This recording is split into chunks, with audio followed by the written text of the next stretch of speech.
dipshit kids don't know what the hell they're doing or where they're at and can't stay out of the way. So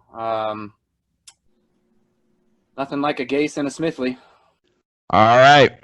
Welcome back to episode 11 of the Backmarkers Podcast. I am Ryan, joined by, as always, YT and Jason. And guess what, boys? We had Talladega this weekend.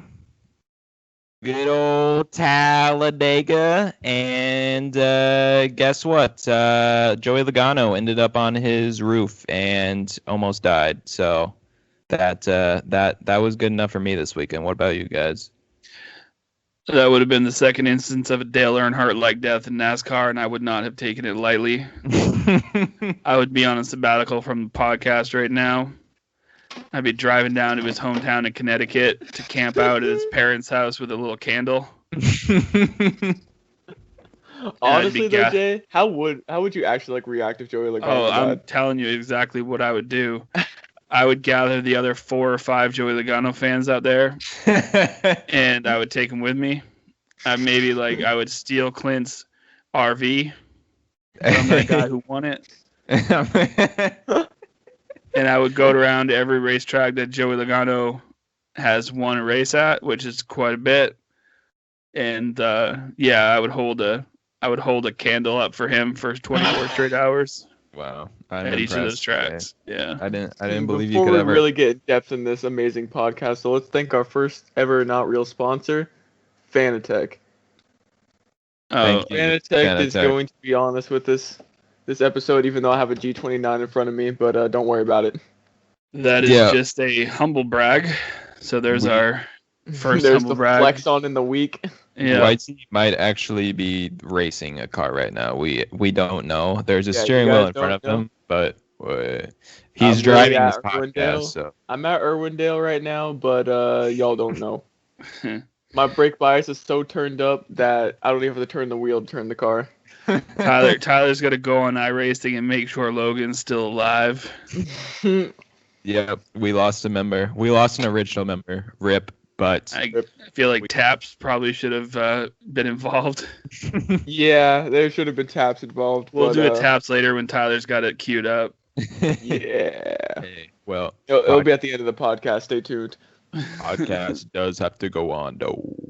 But anyways, Dega. I mean, shit. Only comes around twice a fucking year. And what did you guys think overall of the race in general? The finish, the racing, the crashes we had. What'd y'all think? I was depressed that Jennifer Jo Cobb wasn't racing. As we all were. I may have mentioned this earlier to you folks, but if Quinn 1N Hoof is qualified to race at a plate track in NASCAR in the Cup Series, how the fucking hell is Jennifer Jo Cobb not? Yeah, well, we had another repeat incident of Texas last year where Quinn Hoff decided he didn't get the memo from the other Chevy drivers that they were pitting this lap, and he said, "Oh shit, I'm in the second lane. Wait, I'm coming too. But I'm gonna turn left and get completely destroyed." So and the driver behind me is gonna lift up my rear tires, and I'm not gonna just drive into Ricky Stinkhouse. Imagine being that. Was there any chance he was on the lead lap at that particular moment in time, though? I think he might have been. Really? Wow. Yeah, by some fucking miracle. I think that maybe Starcom couldn't afford binoculars for their spotter. I don't think. Although that's pretty close to where the spotter stand is, but still, I think they might not have a spotter, or it's Derek Cope, and he can't see very well. Honestly, Quinn Hoff might just be deaf. He might have a spotter, and he's just nah. I'm gonna whip this. He's like, I'm really pretty, but I can't hear with my ears. I need my spotter. He's got a little tablet in his car where his spotter's doing sign language to him, and he can't always catch it. It's really hard for him to pit while he's looking at sign language. You know what I'm saying? Yeah, he's like that could be a really. He's like, that would be the only excuse I'd be okay with. I think with how his driving and pitting has been. He's qualified to drive a race car. He ain't qualified to pit it. Hey, speaking of problems pitting, Denny Hamlin, he I don't know if he just lost talent or he didn't have any brakes in his car, but he kind of fucked his race over in stage. What was that? Stage 2, I think. Yeah, it was stage 2. He tried to pit and wasn't even close, and then came back in and missed her again. He did it twice. Oh, he did it twice, and then Ryan he was Newman did that too. Yeah, he was a lap down, and then at the end of stage 2, he was like, all right, I see my driver, Bubba Wallace, in the lead. I got to throw a mean fucking block here to stay in the lucky dog position, and then I just wrecked half the field. So, dude, that's the thing. I think he was trying to get back on the lead lap. Oh, he definitely was. He didn't have to be the lucky dog, but why? I don't think anybody else was close to him, and he just completely fucked up, it was a lot of people. Yeah, he just... Joey should Truex. have punched him. Yeah. Truex couldn't have checked up enough to let him back in either. I don't even blame Truex because if he would have let off that much, dude, the whole field would have wrecked. Oh yeah, no, Denny just got too fucking desperate for no reason that early in the race, and I think part of it was he wanted Bubba to win that stage, but at the same time he definitely wanted to stay right there and try to get his lap back, but. Yeah, he threw a couple of bad blocks, and then, to what Jay said earlier, in stage 1, coming to the last lap of that, he decided he was just going to turn into Logano and send Logano flying over and over and over and over. And that almost killed his driver, Bubba Wallace. That's true. That's probably the best onboard shot we will get all season. Bubba literally just driving under Joey Logano's car, and then, he got a little bit of damage, but it was probably on the roof. But he still made it more aerodynamic, honestly. Yeah, I saw somebody say it's the first time someone's come into the pits with a little bit of right roof damage. Been oh, you okay? Your car beat up at all? You got a little beat in on my right front roof panel there. But yeah, I need to change the right front roof. Can I get a new A-pillar in that motherfucker? Yeah, I need an A-pillar track bar adjustment. I need to jack my roof up about 3 inches. Dude, but speaking of roofs being caved in, Joey Logano's looked a little bit too caved in for my liking. Yeah. That shit say he hit his head on flat. a beam. It's so weird. When I saw the wreck, it was just so slow developing. It was just you could see him turn over, and you're just oh my gosh, it's just you don't see cars turn over this much these days, and that car just went over and over, and then it was just holy shit, he's gonna be fine, right? He's gonna be all right. There's that 1 second where you're this could be bad. Where's Ryan? Where's Ryan Newman is what I say whenever anybody flips at a play track, because once in a while Ryan Newman lands on someone, but most of the time Ryan Newman be getting landed on. Exactly. Yeah. But looking back at it though, that roof was pretty caved. I do think they should take a look at that. It was. But that's what happens when a race car lands on a roof. Yeah, I get that, but It's a only lot of the strong. flips that we have had. Look at the Matt Kenseth flip, the Chris Buescher one. Most of them didn't have any caved-in roofs, even though they landed on the roof. Granted, he landed at a very awkward spot, but still. Here's the thing, and that's another good big discussion that came out of this weekend was the cars going airborne. And personally, I don't really think there's anything that NASCAR could do to stop a car from getting airborne at the speeds they're going and just the way everything is. They to pretend those tiny little flaps are going to bring it back down to earth, but not at a plate track. It's just they get hit at such weird angles that it's just cars are going, they're going to flip at some certain points. It's just there's no real way to avoid that. I don't think. Even some of the guys were you could slow these cars down another 5 miles an hour. That's not gonna do anything. Oh, cool! It'll look like the fucking ARCA race. Right. Yeah. So and that's another thing is this package. I think this is the most entertaining cup package, super speedway package I think we've had in a while, because the runs are absolutely insane. They're unblockable. If you block, we've seen like it doesn't work. Like the runs just come so fast and they're so easy to generate that there's so like you get shuffled back. Like we saw a bunch of guys get shuffled way to the back, and like within like 5 laps they're already back battling for the lead. Like it's just crazy. Bubba Wallace went from like last to first in like 4 or 5 laps. Right. It's insane like how fast you can move through the field with the way like this Bubba Earnhardt. Yeah, I mean, if we're being honest, yeah. So I mean, what do you guys think about like the current like super speedway package? Like, do you like it versus like the last, couple generations of the super speedway package? Like, what do you guys think? What's the point in caring, because we're going to have a new car in 2 more super speedway races? So why even get invested in it? It's like, I don't know, man. Like, I mean, even then, like, yes, I get that. Like, it's obviously gonna be different, like next year. But like, do you guys prefer the runs come as easy and fast as they do, or do you like back in like the 2016, 2014 days where like you could very easily control like multiple lanes of traffic? So basically, what you're asking is, what do we want to see next year? Yeah. I don't think next year is going to be like any. I don't think there's going to be a comparison for next year necessarily. It's hard because good drivers would dominate races back in the mid, 2015, 2016, like Brad. That's where Brad won like all his races. Like 50 laps in a race instead of just one. It is nice. It is nice, but I think this leads to more big ones, that's for sure, because that's like you were saying, it's easy for a leader to get wrecked trying to throw a block. And what happens when a leader get wrecked? He's going to take half the field with him. Right. So, I mean, there are positives and negatives to each one. I think next year is going to be real interesting.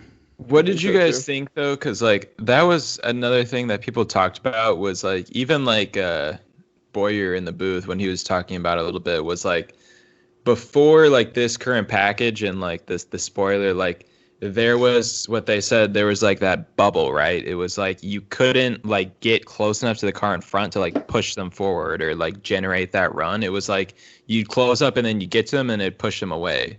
Like the Xfinity cars are kind of like that. But like this cup package is like bubble is not there. Like you just push them or you just go around them. Yeah. Like so that's I think what has caused a lot of the big wrecks recently is the fact that there is no cushion between it. It's just like you slam into the guy. That's no just, cushion for the pushing. That's it. You just literally slam in the guy and you hope that you hit him straight enough. Around. Yeah. Like, it's just.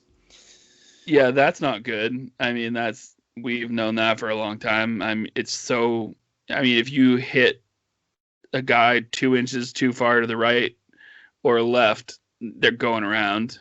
Especially if you're Ricky Stenhouse, because he just seems to keep his fucking foot in there.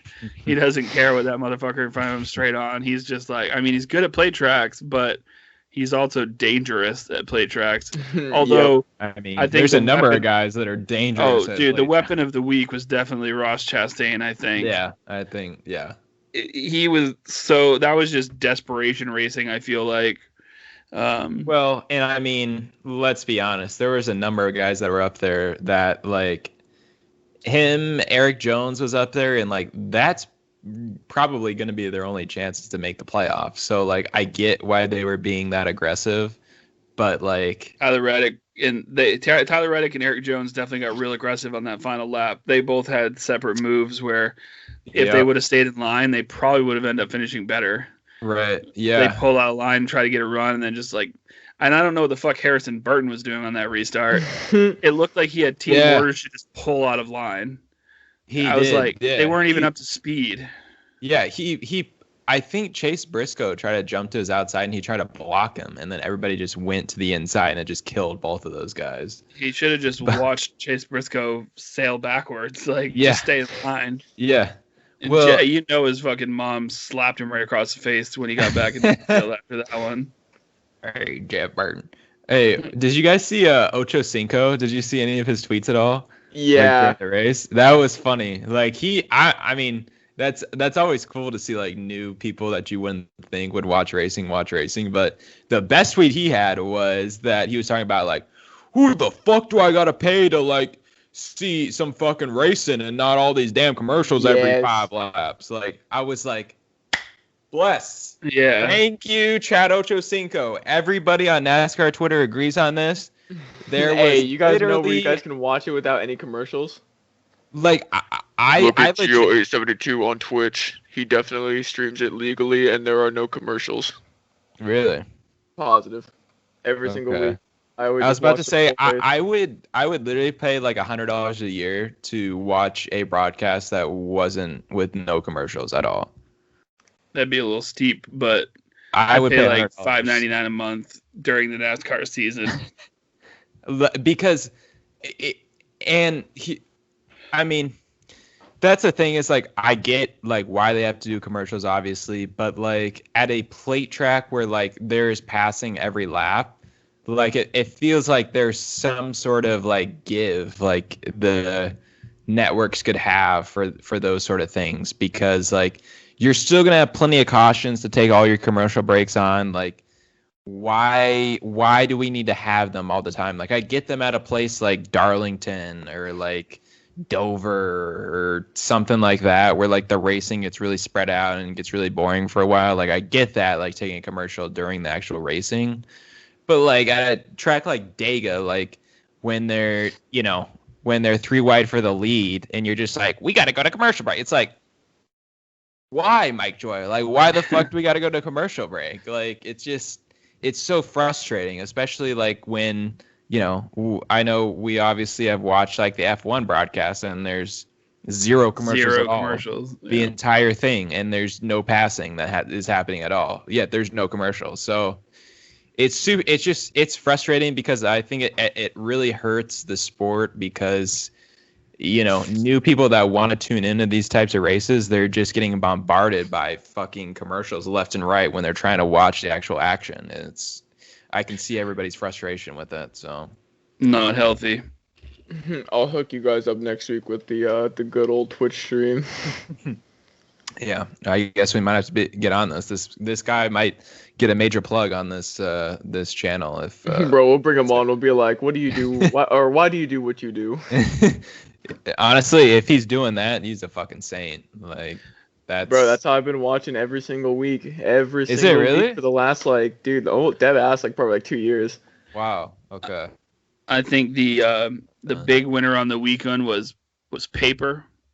Derek Lancaster was trying to prove that you could drive a paper mache car in an ARCA race, and that bitch caught fire real quick. Rest in peace, Derek Lancaster's lungs. That's probably one of the worst like fire incidents I've seen in like a NASCAR related race in a in while. Your lifetime, right? Yeah. Honestly, that was pretty nasty. Yeah. And that he just didn't hit the brakes, bro. Either that or the throttle stuck. I think the brakes were probably gone. Like because he just like spun it out like in turn 3. I think it probably started the tires had such a coating of oil at that point that it finally went around. That was not to mention he's a chunky 48-year-old man. Like he's not exactly gonna get out of the car like a Chase Elliott would, like a young, tiny little strong man. So that probably didn't help. He got Grosjean. I mean, he did, bro. Hey, who'd win in a fight though, Grosjean or Lancaster? Oh, bro, Grosjean, fresh out the fire. Oh yeah, he was good to go. Dude, honestly, set both of them aflame and just let them go at it. Yeah. See who lasts longer. See who burns the longest. Romain already had those hand burns, so he ain't even worried, dude. He's throwing hard. Knuckles. How long is William Byron lasting in a fire? 3 seconds. Yeah, dude. He drinks oil for sure. He's one of those guys just like, sure. Just look good. Hey, guess what? William Byron, 2nd place finish, baby. At a play track, track, baby. Bubba Wallace finished second in the play track, I believe, one time. So Hey, whatever eight that's straight worth. top tens for William Byron, the most That for is Hinder impressive driver to keep since the streak alive. 2013. So It's impressive to keep the streak alive, but it's Oh at a wow, play you track. have the top equipment, and there are only like 12 good cars in NASCAR right now, and you finished top 10. Well, Eric Almirola had a top 10 streak last year, so I guess we Was know it what 8 William races? Byron's future is. I don't know if it was 8 races though. It was at Pretty least damn 7. close. I know for a fact it was at least 7, so I'm guessing Alright. it was probably 8. Well, I'm thinking William Byron's going to keep it alive this weekend at Kansas, so we'll get to that later. But William Byron's had fire problems at Kansas before. Let's see if we can have a repeat of That that. and the engine in his fucking passenger seat, bro. That hit was nasty. I would love to What- see that again. you fucking guys. With a different Okay. result. We I can't made wait it. till we have to have the funeral episode for William Byron on this podcast. My God, Ryan's gonna quit watching NASCAR. be on in the podcast. He's gonna start dating girls. Yo, real quick though, yeah, Ryan, what would you actually do if William Byron died? I mean, it's just like Jay was saying at the beginning with Logano. Like, I mean, I'd be sad as fuck, obviously. Like that. I mean, everybody would. That'd be fucking heartbreaking to like lose a guy like that young. And I don't think Ryan Blaney would be too mad. I feel like though, like Aaron's like crying, bro. And Blaney takes his car, starts doing burnouts on his grave. He's got that new Bronco and he's just whipping her around. He's driving over the gravestone. But okay, be honest though. Like, if you were Ryan Blaney, like, I mean, how many other guys in NASCAR would you like be okay with like dating your sister? Like, I feel like William Byron is just like a good guy. Like, he's not like a fuckhead. He's not like a bad. Bro, dude what if at that all. man's a Like, pimp? Like, what if that Or man like a is just, serial totally- rapist. I could see that. He's I one of mean- those guys who starts off just jerking in a girl's panties, like going through her panty drawer when she's not around and jerking off in a couple random panties, dude. And then he's turning into the fucking like old Ricky Ramirez, dude. He's gonna be the fucking North Carolina Night Stalker. Oh my god, dude. That's why we gotta end this guy before he gets too deep in that Nah. Ricky Ramirez lifestyle. I think William Byron's a good dude. I feel like everybody in the garage would probably agree with that. Like, I don't think there's an issue with William Byron at all. I know what Mike Joy would say. What would Mike Joyce say? William Byron learned how to race on a computer. He learned how to fuck on a computer. He might have. William Byron's got no experience at Riverside. Shit. I mean, I mean, those yeah. are just facts. Anyways, we made it this far in the podcast. We haven't even talked about who actually won the fucking race. Brad Keselowski got his 6th career win at Talladega, tied Jeff Gordon and Dale Earnhardt Jr. for the second most wins at Dega. For the all behind future the Hall of number Fame one. career. Yep, I mean, I think it's pretty safe to say like Keselowski's going to be in the Hall of Fame. What'd you guys think of like, we saw McDowell laid back to William Byron to try to get a run. It looked like he had the run, and then McDowell got side by side and then just Hit the slow button. couldn't make it happen. So yeah, what'd you guys think at the end of the race there? Exciting. Talladega, like average finish. I mean, granted, there could have been like a 60,000 car pileup, but I'm glad there really wasn't, to be honest. I'm glad I just got to see everybody race to the win. The right car wrecked at the finish line, that's for sure. Ross Chastain had that coming. I didn't see who sent him, but Hit the send that brakes, guy a case of Buford. beer. I think yeah, I mean, I think and this is another good thing to touch on is like this Dega race in general was so much better than the Daytona 500 because you didn't have that there was no huge wreck really throughout most of the race. Like there really wasn't a huge wreck at all the entire race, which is strange for this package that we have. But it really made the racing throughout like the entirety of the thing like a lot better. Like you had there wasn't a whole lot of single file. You had guys that were really competitive. You had all the teammates and manufacturers really challenging for it. I thought McDowell. I mean, I honestly thought Brad. He got out there far enough off of 4. I thought he was a sitting duck for sure. And then McDowell got to his quarter panel, and then Brad like pushed him out far enough to where like he was able to go all the way back to the bottom and just avoid the side draft totally. And that just, I mean, that won him the race. That was a smart move by him. But yeah, I mean, what'd you guys think like of like the past restrictor plate tracks that we've raced at? Like, where would you guys sort of rank this at? Like, you had to rank it 1 through 10. This was one of the better ones, honestly. I think it was probably just like to me, probably like a 7. Nothing like too big. Like I said, I'm not a big restrictor plate fan, but like I do like not seeing the big one because it creates good racing like that. Mm-hmm. And every single race when there's a big one, it always reverts to some shitty ass racing. Train along the top. Yeah, exactly. Yeah. Oh, we had trains. There was a little bit of train. Like, there was a little bit of train in the third stage, and I mean, that's to be expected at every plate track. But I mean, for the most part, it didn't last too long. It wasn't like the Daytona 500 where it was literally train until the last lap, and then off of the back straightaway, they just decided to all crash into each other. And honestly, it was kind of looking like that was going to happen, and then Truex, like, I don't know what happened with Truex. He blew a tire and then pitted and then blew another fucking tire.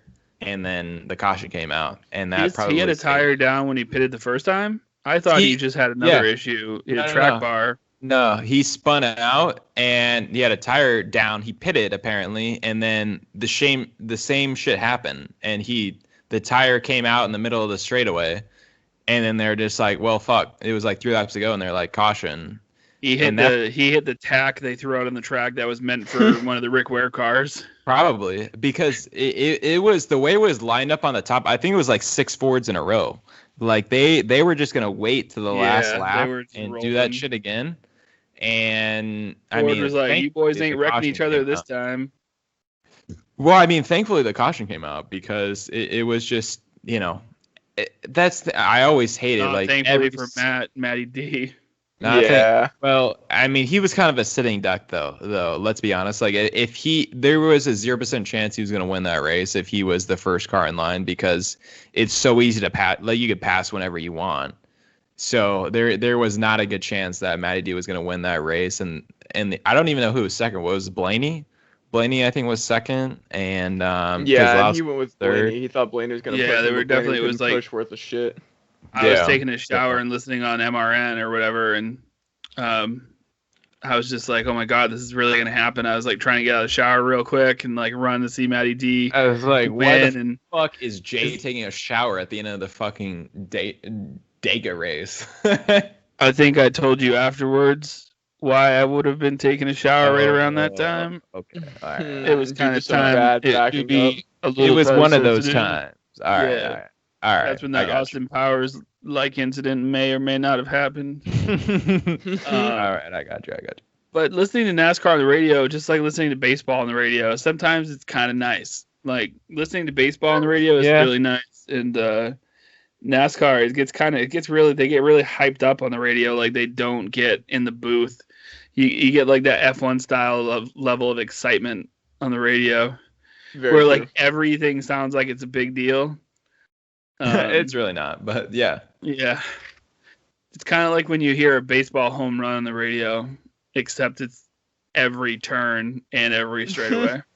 Let's go. No, I mean, I'd like to send a special message out to any kids who might be watching this. Don't pay attention to Ryan vaping, as some say. It's not good for you. It's probably not good for you, but you know what? It's got bleach and plastic, and it's got AIDS in it too. Yeah, so it's got AIDS. If you vape, you will get AIDS. That's just like a immediate fact, AIDS. So. Tyler, do you think there's a credit card machine between your nose and your upper lip, or are you doing cocaine bumps? Okay. I'm scratching my stash. I'm trying to unleash Dale.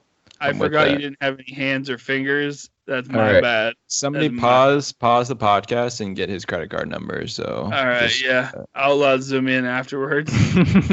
Oh, it's a AAA card. My boy got AAAs.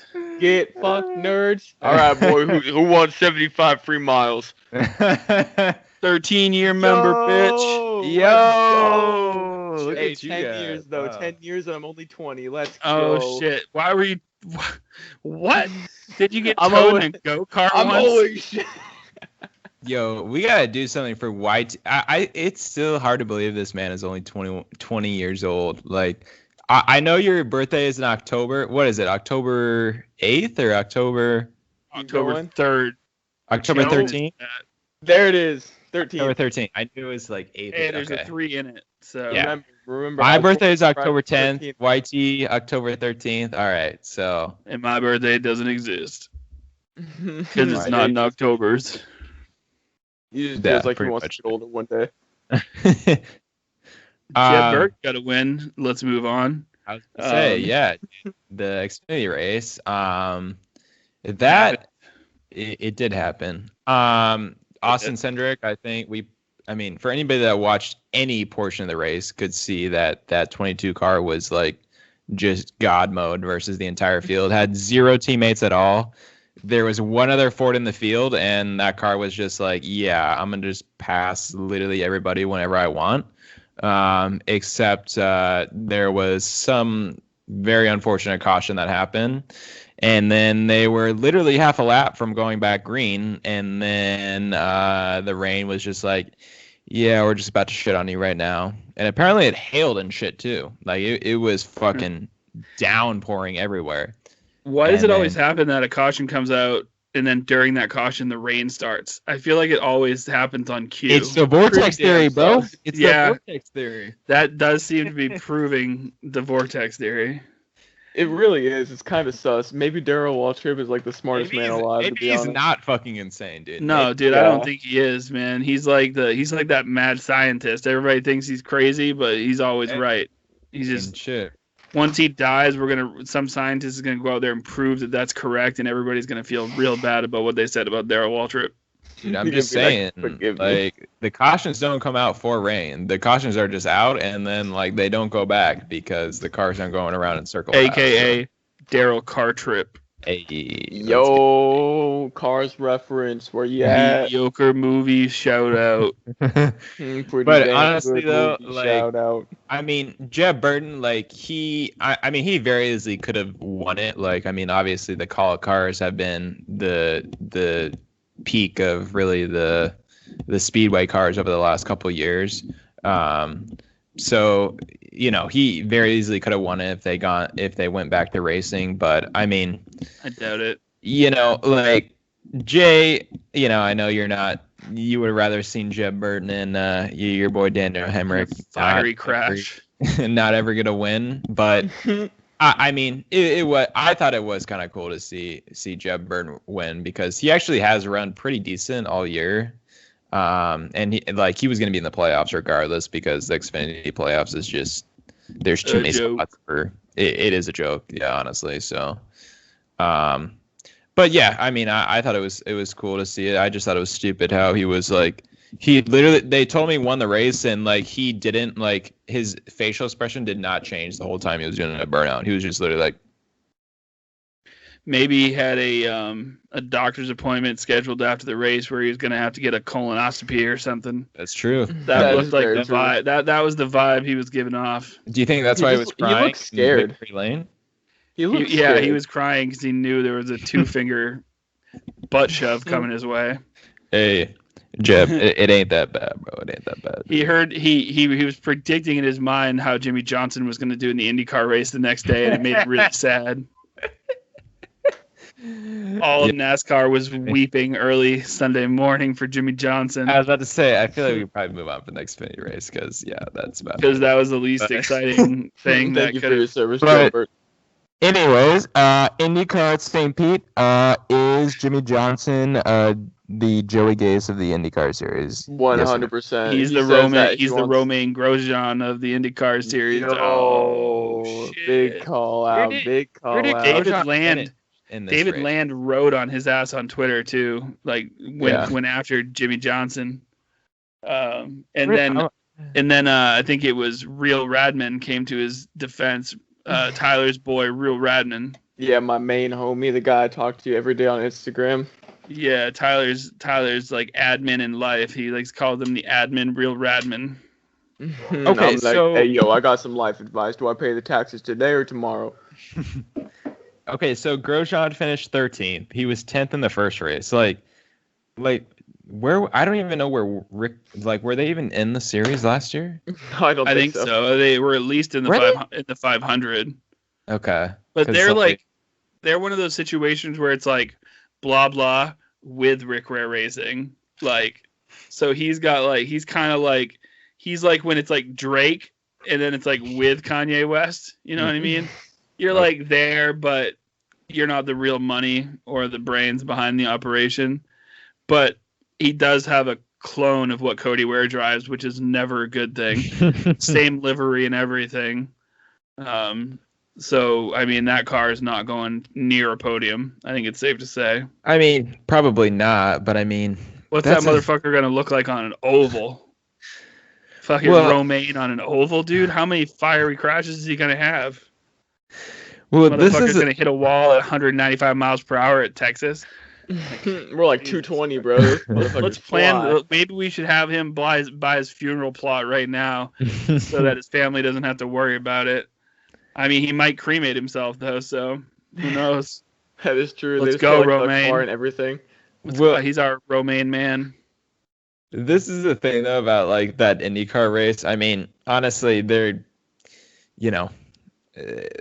wasn't much happening that race other than I think me and you Jimmie were half Johnson of the thing. people watching. in the Yeah, country. like Probably. it's like I mean, Poor Marty Snyder's out there doing pit lane interviews yeah. for himself. like that's the thing is IndyCar. I just think the racing in that series is so much better on the ovals they do versus the road courses. And they do have a few good road courses they actually go to, but like the racing in general is just so much better on some of the ovals they do. But Jimmie Johnson, like, he's in a fucking Chip Ganassi car, and he's qualifying 23rd out of 24 cars, finishing 22nd, and like, And you can't get the car in reverse. Scott Dixon is winning 6 championships and finishing top 5, and then And that Jimmie guy Johnson Palu- still can't get his car in reverse. Yeah, I know. Like Palu, he won last week. So the equipment And those is are the other is- two. He was another Ganassi car, the Palu kid. Yeah, that's what I'm saying. It's like it's not an equipment issue at all. Like I think that's just the thing that's crazy about it is like, and I think me and you said something about this like over the weekend when we were watching it, Jay, was that like if he had done this move like 5 years ago when he was actually still competent in like a Cup Series car, it might have been a different story. But like he can't completely just fizzle out in his own sport and then expect to just come to like a completely new, series and everything and expect to be competitive at all. Well, Even given he's in like top equipment. Race The 1, thing- he spun himself out by himself on a little tiny hill. Right. In race 2, he goes into a tire barrier, and then forgets how to put the car in reverse and needs to be taught. He needs to get towed out by a little truck because they're trying to talk him through putting that car in reverse. And dude, when they started playing the in-car radio of what was going on, I was just like, and you can see him like fiddling with the 15,000 buttons on the fucking Xbox dude. remote they drive with. And you're just like, bro, that's meant for gaming. Like, what are they doing with that? Like, there's 30,000 buttons and some non-English guy is yapping in his ear. I think they should all be English, like just like F1. They all have to be like foreign and have accents because that's what makes it fun. But on the other hand, that was just ridiculous. I felt so bad for Jimmie Johnson in that moment because he's like, it's supposed to go in reverse. It's not going in reverse. Like, and he's just like, everybody's watching this. I don't know. I would have retired after the race. I would have retired after the race. To be honest. you know what, too, though? Honestly, though, like in the first race, Jimmie Johnson just said like he's just here to have fun. Like he's not really trying to be competitive. Like he's just having a fun time. Which I He's understand. just here to make 17,000 Carvana commercials during the race. Exactly. It's I like mean, yes, it's like a vending machine for cars. And like but Thanks, the Jimmy. thing is, though, I don't think he has any weight on his shoulders like to do good.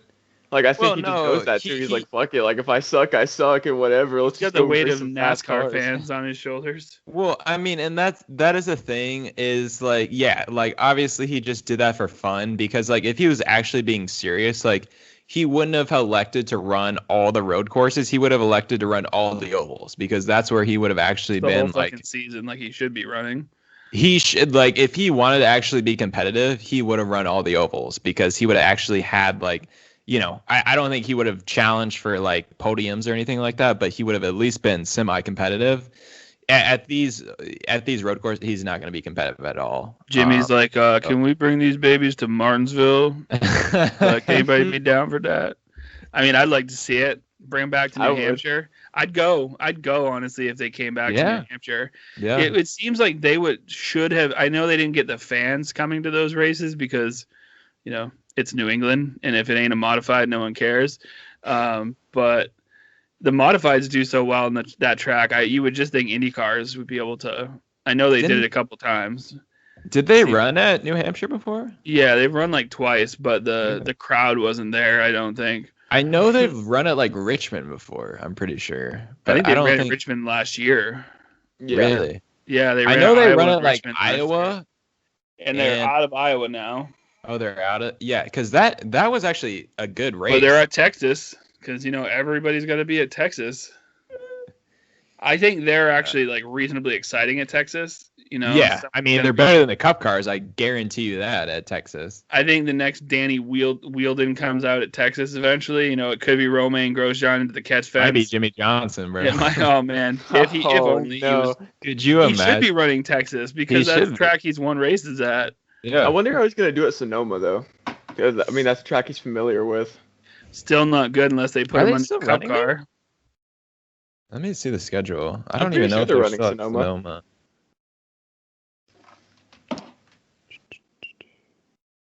No, they're not at Sonoma. They're at I'll go fuck myself. they're at Long Beach and they're at Monterey. Oh, when are they going to Long Beach? Because I may go. It's September 26th. Is the second to last race. Fuck. Dude, oh no, it is the last race. It's Long Beach, yeah. So Yo. Maybe you Yeah. be in victory lane with your boy. That might be kinda sick. Celebrating the championship. Racing some RC cars after. He'd They be go like, to- yo, I heard about that concussion you had that one time. My dad told me about it. He's like, yeah, sorry about that, bro. I heard you never. Want I to heard, go-kart? I heard your brain never recovered. You're still a little Just bit tell, clumsy. yeah, have your dad tell his dad your special needs now, and he'll get you in. He'll get you in the garage. I'm just like crip walking the whole time. Just act like all the guys we've ever raced with online, and it'll come the retardation naturally. Lambo dog. I had the fastest car at a plate track. Dude, next weekend, IndyCar, they have a double header at fucking Texas, bro. Saturday night and then Sunday at Texas. Hey, at Ready to least see some people they're die. smart enough to do something on a Saturday night, I guess. It's one positive thing. Oh yeah. Although I think trucks are racing Saturday night.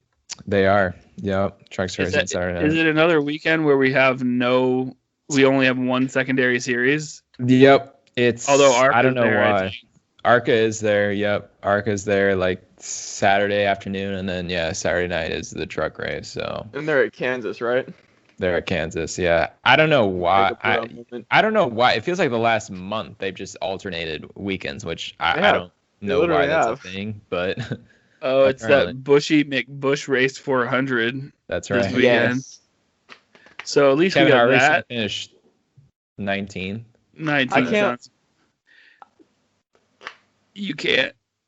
Oh, I was waiting for you guys to You speak. can't. I was just gonna say I Stuart can't- Haas I is probably gonna can't finish breathe. 19th, 20th, 21st, and 22nd. I Hey, predict that. I gotta say this before we move off of IndyCar. YT, talk about Colton Herta, please. Colton Herta is from my hometown, and he likes to race RC cars with his dad and my dad.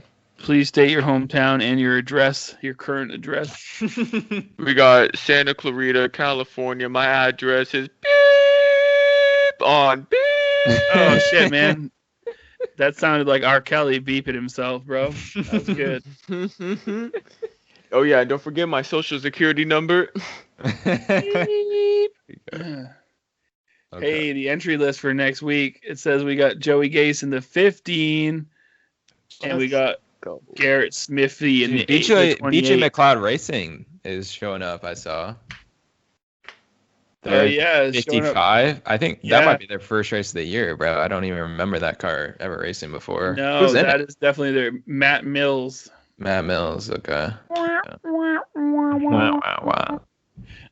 He'll be 3 laps down, 20 laps into the race is my prediction. That's probably fair. He's apparently from a place called New Philadelphia, Ohio. Apparently, some people in Ohio decided they could probably do a better Philadelphia, and it failed miserably. Yeah, I mean, Apparently, Rick Ware has given up on having the number 53 on a race car. I don't really know how you judge what bad luck is to a Rick Ware car, but maybe he thinks that car is bad luck. Interesting that the Australian isn't in the 15 car again this week. Did James Davidson talk himself out of a ride, I guess would be the question. He did, honestly. Yeah, unfortunately too, even though he outruns everybody every week in that equipment. Yeah. I think he was trying to just point out, Cody Ware always talks about his mental health on Twitter. I think he was just trying to help him out and bring more eyes to the cause, because there are at least honestly 2 people listening to James Davidson radio. I think James Davidson led the most race in that Pro Invitational at Dega. Oh, he dominated, dude. And then Brad was like, "Nah, dude." Kind of like those for Brad and Joey, those 2 races mirrored each other. Yeah, Joey was fucking upside down in a catch fence, and yep, he was upside down And again. Brad wins. They never showed any. Joey had to have had an in-car camera. I don't think they showed that. I don't think he did. I mean, they would have definitely showed it if he did, right? He's a Coca-Cola driver. I'm pretty sure they always have in-car cameras. They really do. So I'm not even being sarcastic. What's funny? Yeah, you're right. I'm just thinking about this now. Like, I swear, like every fucking race, it feels like that Bubba Wallace has a helmet cam in every race. He has a helmet cam. Have you guys noticed that or no? Like, maybe he's got what called a light spine, where his head just naturally leans back, so he needs just a little bit extra weight to tip his helmet down towards the racetrack. You never know, man. He's got helium spine. That's what it is. I guess. Yo, Ryan Newman needs a camera at the back of his head, bro. That fool races like this. I think he's got an extra device hooked to one of his bars behind his head that holds it up during the race. That's funny. That's the only reason he survived Daytona. Did you guys see him in the Pro Invitational at all? Like, did you see it? Because, like, I think they have cameras on, like, most of the guys. Most of the guys, like, it's a cool idea is to do those Pro Invitationals. Like, I think it's a good idea, but I also think, like, some of the guys are like, oh, this is stupid. Like, why am I doing this? Blah, blah, blah on a Wednesday. Kevin Harvick. But, like, Ryan, they flashed at him, and like obviously everybody's getting a lot better with all their sponsors and shit. They got all the shit behind them. They're wearing the shirts with all the sponsors on them, and they flash over to Ryan Newman. He's literally just like he's like in 30th or something. He's driving with one hand. He's literally just awesome. He's literally just driving with him. He's like chewing gum the whole time. He's like just like. Dude, like in 30th, just riding. It's just like I don't want to fucking be here. I'd be willing to bet a few bucks that's how he is in the actual race car, driving with one hand, maybe chewing on some gum. He's probably got some. He's got some tobacco packed down in there. Yeah, dude, he's got a little spit like, cup packed, fucking yeah, you know it, big dude. ass lip. I wouldn't be surprised. It's no, dude. I want them to cut to like Corey LaJoy driving with one hand, cigarette hanging out of his mouth, dude. Holding a beer. The helmet. Yeah, who do you holding think a is like beer the with his other most hand. likely to like smoke cigs like in the Cup Series? Oh shit. I feel like it's Denny Hamlin. Oh, Denny Hamlin. Maybe BJ McLeod. Yeah, sure. I think how about like the top series or the top like drivers though, because obviously those backmarkers that don't give a shit about themselves. Fuck. Dude, honestly, like Chris Buescher kind of looks like he might rip a butt every now and then. Dude, I'm saying right now, like he never do this like in a camera anywhere, but I feel like Ryan Blaney like rips cigs. I could see him rip a cigar. He's got Not really a face cigarette. for it. It's a good question though. That's a good question to think back on. You know that if someone offered William Byron a cigarette, dude, he would just start to cry, dude, and he'd call his mom. I'm scared. Mom, Chris Buescher offered me a cigarette. Dude, Aaron Blaney probably ripped cigs. Oh, dude. Dude, chain smokes, bro. Doggy style, she's ripping a cig, dude. William Byron's crying and doing other stuff. Oh God.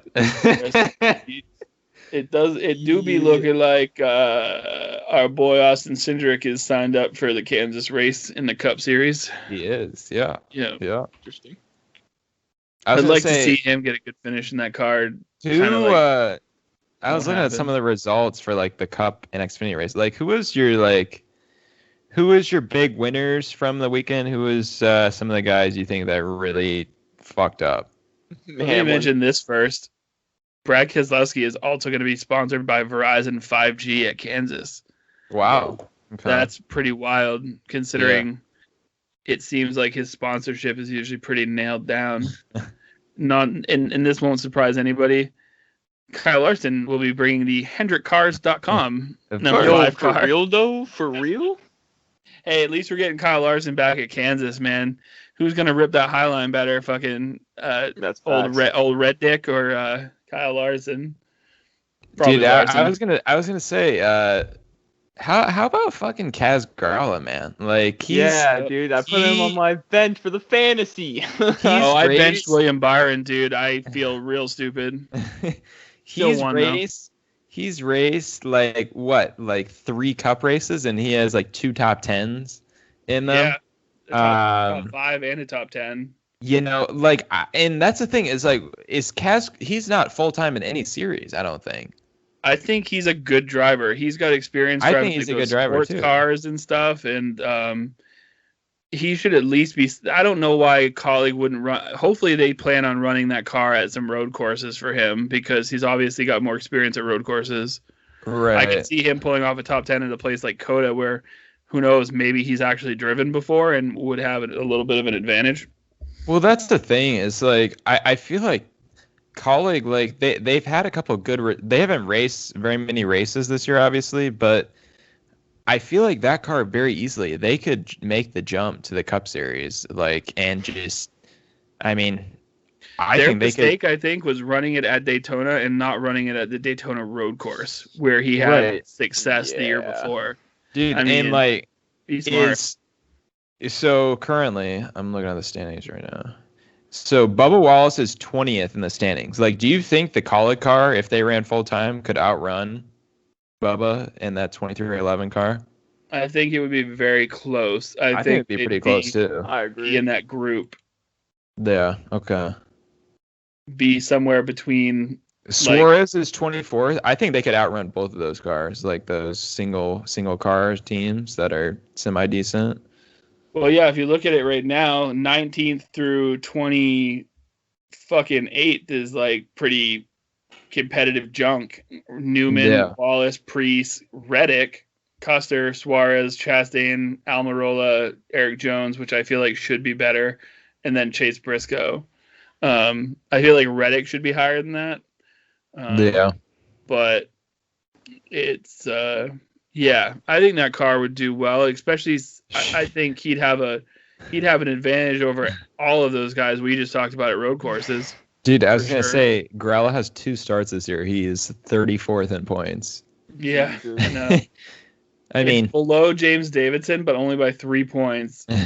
And he's 6 starts for James Davidson. So 10 points away from Hoof, who's at 10 starts. 10 starts, yeah. So, and unfortunately, Corey LaJoie's.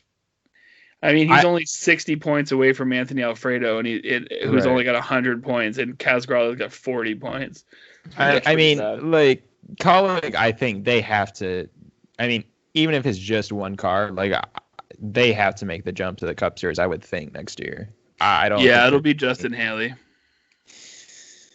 You think so? I mean, look at how many races Haley's running this year. And I think it's just to get ready running in a Cup car next year. I actually think it'll be Allmendinger if they run full time next year. No, it won't be. No fucking way. So? I don't think so. I think Allmendinger's there to like help Haley. I think they've got their money in Haley. because Haley's fucking young. And I know dude, he's there's been young, eyes on but- Haley since he was 16. It's definitely all about Haley.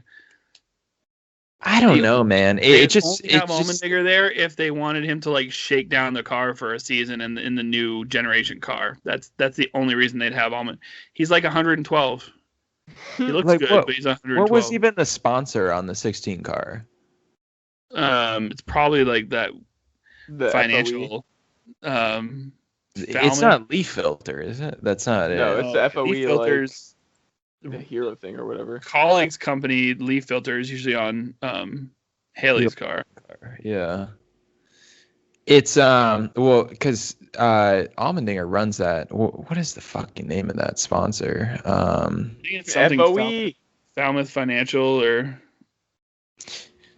No, what's the name of it? If it's FOE, Ryan, I'm literally coming to your house and killing you. No, it's not FOE. That's on. Oh, it's not FOE. That used to be Justin Haley's sponsor. Yeah, that was like his Dipshit. truck series sponsor. Oh shit, you're right. Never mind. I'll go kill myself instead. There, I'm looking it up. This might answer. Maybe we were talking about who's the pipeline driver for Penske. Ellsworth. That's what it is. Ellsworth Financial. Yeah, I knew it was a town Yeah. in Maine. It was because Ellsworth is the name of a town in Maine. Okay. Yeah. We were that we were was wondering on who's going to replace car. Austin Cindric in the 22 next year. Sure. AJ Allmendinger. He's going to be the new pipeline driver for Penske again.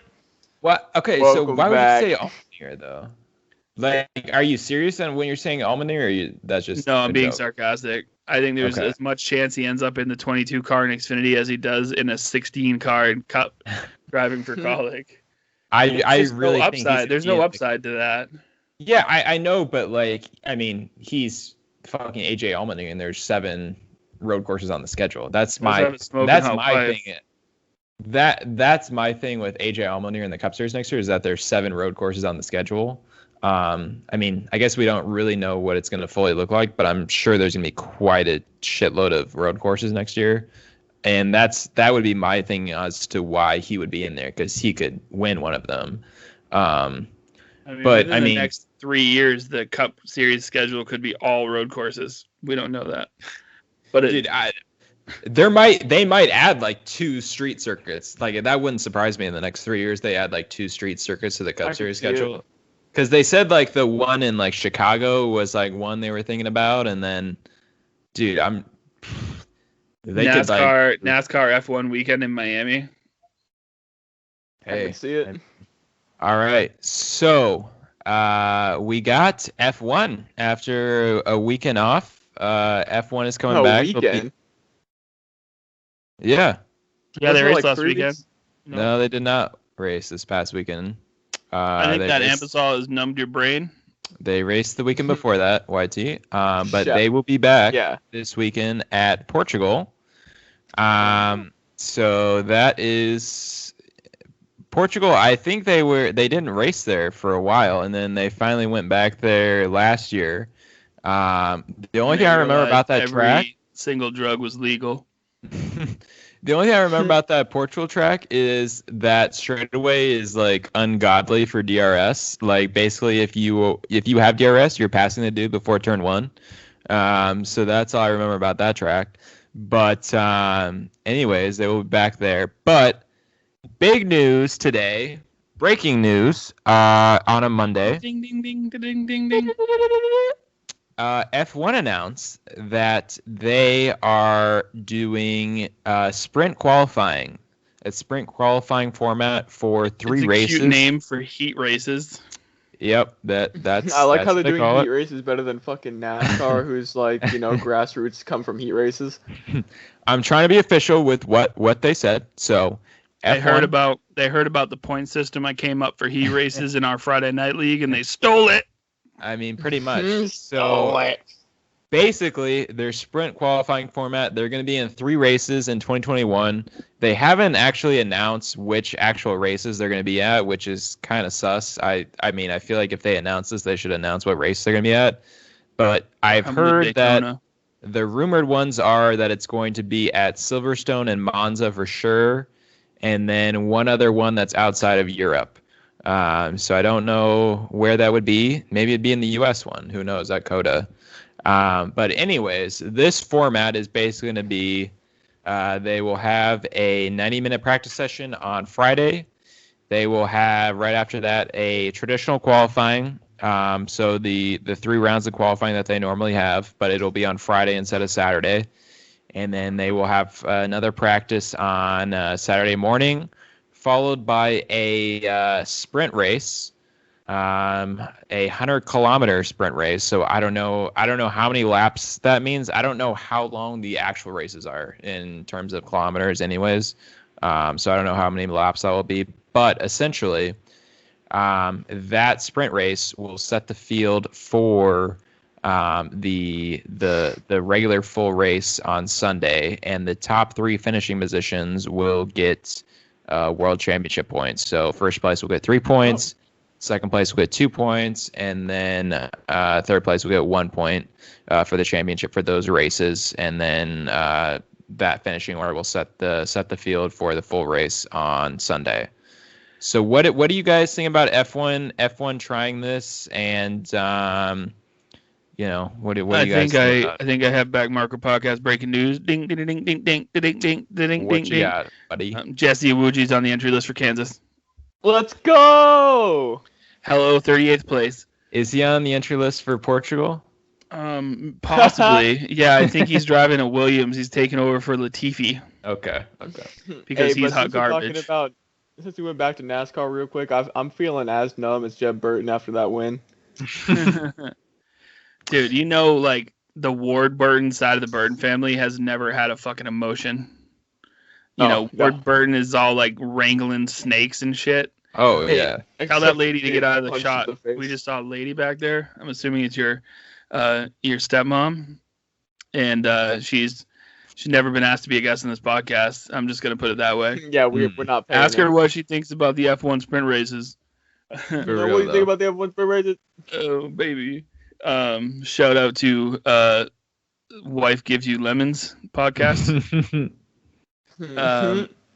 But I think I don't know. I think it's a good way to wreck some cars when you don't need to. Oh yeah, That's it's a good way to take it's out not Haas. like it's not like there are F1 short tracks. If there were F1 short tracks, then I would say like if NASCAR brought this idea to more short tracks than just Bristol dirt, I'd say that's a brilliant idea. That's probably really fun. A few points on the line, 10, 15 points for the winner, 10 points for second, and 5 points for third or something like that. Or like a playoff point, just 1 playoff point for the winner. But in F1, I think it's just going to get clunky. I mean, it's cool. They're trying something new, but I definitely think it's going to be clunky. And they're just going to stop doing it once Mercedes wrecks, it's all over. Or a Red Bull. Well, that was the thing about it is like I saw like all the teams agreed on this. So like this was like complete all the way Do you through the think garage. they even asked Haas or Williams, though? No. I mean, is Haas even going to be a team? Is the rumor that's real hot right now anymore?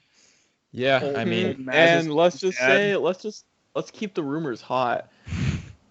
I think there's gonna be a Backmarkers F1 team next year, is that not sponsored by the William? Backmarkers podcast. You think we can get in there with Rich Energy and Mazepan's dad and be like Oh yeah, for sure. the third name sponsor? That'd be cool, man. I just want to be on the spoiler of those bad boys. So So Mazepin, and who would be their driver for that? I think they'll probably keep old Schumacher's, unless Mazepan's got a younger sister or brother, then they might bring them on. I mean, that's reasonable. I actually listened to a podcast earlier today, and they were talking about like Haas and whatever, and like I think some people get caught up in like the fact that like so Ferrari like supplies Haas with the engines, so Schumacher is really up because he's a like it's not quite the same as like Red Bull and what's their other AEI. little AlphaTauri or whatever it's called. It's not quite the same as that, but it's pretty close. Like I think that's really the only reason he's up is because he's a Ferrari development driver, and they're supplying Haas with Ferrari engines. They supply Haas. I thought they supplied Alpha. No, they supply Haas with their engines. I think aren't there only like 3 manufacturers that do engines for all, or is it 4? probably 4. It's probably 4. I don't know exactly how it all works, but I know he's definitely a Ferrari development driver, and I know that Haas is getting their engines from Ferrari, and I know that's why they've been, taking a step back here with the last couple of years, with Ferrari having their engine ban after they tried to just create a fucking rocket ship that doesn't handle worth a shit, but is fast as fuck on the straightaway. What you're saying is they had Genjo Cobb working on their engines? Yeah, I mean, pretty much. But anyways, back to this proposed thing. Like, I like it. I'm curious to see like how it ends up. I know, F1 fans in general just hate change, and there wasn't much good feedback in terms of this proposed thing. But I mean, shit, I'm gonna be curious like how it ends up looking. It might, you never know, like it might end up shaking up the start of the race, because you might have some of these top tier guys that qualify up front and they end up getting taken out and they have to start in the back. Would you say you're bi-curious? Yeah. I mean, I think that's fairly obvious. Safe to say we're on solid ground with that one. We're not on shaky ground. Yeah, definitely bi-curious. I think the only question people are wondering is, will Mazepan spin during one of these heat races? I mean, I think that's fairly certain. I really want to see him spin and like take somebody else out though, because he's just been spinning by himself so far. Dude, imagine, I want him to take out Hamilton Bottas, dude. and... No, just Bottas, dude. Hamilton can survive. Bottas, I'm always happy to see Bottas get taken out. The funny thing, it's just gonna be funny to see like how hard people actually race in this, because like, I mean, obviously like, you don't want to end up wrecking your car and starting in the back of the field on Sunday. But at the same time, like if you have the opportunity to start first, like, qualifying was always, I mean, in F1 in general, it's such a much bigger deal than any other, NASCAR, for example, like, congrats, you got the pole, but it really doesn't matter too much. Shit less. NASCAR's a fake pole at this point, so. Right. Well, but like in F1, it's like you have such an advantage, like starting the race and getting out of that first corner in the lead. So like, I do think we're going to see quite a few, I think we're going to see a lot of good racing in these. I'm just going to be really curious to see, like, if it works out well. I'm curious. They might just do this same schedule, like, going forward next year. Like, I wouldn't be terribly surprised, if they just decided they were going to do these heat races next year. And I think, I think they're obviously testing it for a reason. Right. Doing the small sample size. I bet they do it at like 3 very different tracks too, to see how it goes over. Give them a good sample size. I just don't. It's not like it's a short track racing idea applied to a totally different. I mean, I get that. They said how many kilometers it was going to be though, but I don't understand what kilometers mean. So I didn't understand how many. Sorry, I don't speak has a land. I speak laps or feet or yards. I was just gonna say, like, just tell me like what percentage of the actual race that is. That's what I'm curious on. Right. Like how many kilometers that is. Like, is it 50% of a race, or is it like I don't think it'll be NASCAR heat to me. Like I don't think what kind of wear are you doing on the tires? I feel like it'll probably be like a 25% race or something. They made it sound. They said they weren't going to dictate pitting, which makes it sound like it won't be long enough where they'll need to pit. But that's about the only thing I took from the video that I watched. They don't. Yeah, they don't have to. Run multiple. Different types of tire sets. Stupid if they had done that. I know that they said in qualifying they're only using the soft tires. So there's no strategy there where some of the top teams would run the medium tires in the second round because that's what you started on. So there's no strategy there at all. It's just you can start on whatever you want in the heat race. You can start on whatever you want in the actual race. They should make them run rain tires on a dry track in the heat race. Make it real interesting. Mix it up. The Pierre Gasly Let's mix it up. Yeah. No, I just watched the movie Rush as well, so I've got that fresh in my head. It's a good movie. There you go. I Yeah. watched old Nikki Lotta get put in the toaster for a little too long. But that was a tough motherfucker, man. I mean, I knew the story anyway, but coming back like 3 weeks later after getting toasted, that was pretty tough. Impressive. He's like, let's win this chip. He had one less year than he had when he raced before. One less half a face. What? I mean, so I mean, we'll just have to see how that plays out. You know, I mean, whatever happens, those 3 races is going to dictate whatever happens in 2022 as far as their scheduling for that sort of thing. I'm just happy they're trying something different because, you know, F1 has been, you know, extremely traditional in the past. So, you know, just going out an avenue like this, you know, I'm happy they're at least changing it up and trying to create a little bit of excitement. So we'll see how that goes. But you know, a news we touched on last week was that Miami is getting they signed I believe it's 10-year agreement to host an F1 race at Hard Rock Stadium. Basically, the Hard Rock Stadium parking lot. Imagine during like a Dolphin game or something. That would be kind of sick. And the track itself, they released at least the first you know, whatever the proposed track was, and it looks like it's gonna have 3 DRS zones, and you know, so that I think in itself will make it interesting, as they have like a few long ass straightaways where if it doesn't run through an airport, I don't even care about it. Where at least I think you'll have an opportunity for some passing there. So that I think is a positive, even though the track itself will look very boring because it'll be dead flat and, like we said, in a fucking parking lot right next to a football stadium. Yeah, that's worked out in the past. But I think a question that could come of this is, you know, obviously they sleeping right now during the podcast.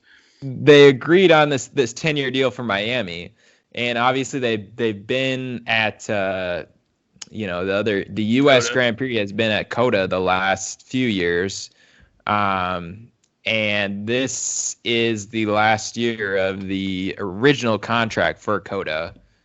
So do you guys think that the U.S. should have 2 Grand Prix? And would you have them at Miami and COTA, or would you like to see like a different track in there for the F1 races? I think 2 U.S. Grand Prix would be pretty cool because obviously, like, we're not a huge audience in F1, but if they can get Bring them more back people... to the Glen. But if they can get people to watch from the U.S., like, their ratings are going to go up, obviously. Like, there's a lot of people in the U.S. that love racing. And then I do think that I am biased, so they should go over to Long Beach, where I can definitely watch them. And I think that'd be a pretty cool track for them. Bring them to Dega, baby. Bring them to Dega. Yeah, baby. Make them run the right turns. Try to make them run the Daytona road course. See what happens when they try to get up on that banking in one of those F1 cars. Do you think if they ran Dega, would they just have like constant DRS or what? Oh, yeah. Dude. They'd even add push to pass, dude. They'd take that from the Indy cars. They'd have both. If we're being honest, never closes. Like, I would just, you know, obviously they'd have to have a completely different tire than anything they've ever dreamed up in F1 before to run, you know, Dega. But like, that would just be so interesting just to see what a race would look like. How many cars fly into the stands? Yeah, just to see a high speed, you know. I mean, it could honestly be the most entertaining F1 race of all time. There's like a potential for that, but you know, there's also potential for like and the most deadly. There could be like 3 guys die that weekend. So. And Mazepin just took out the spotters.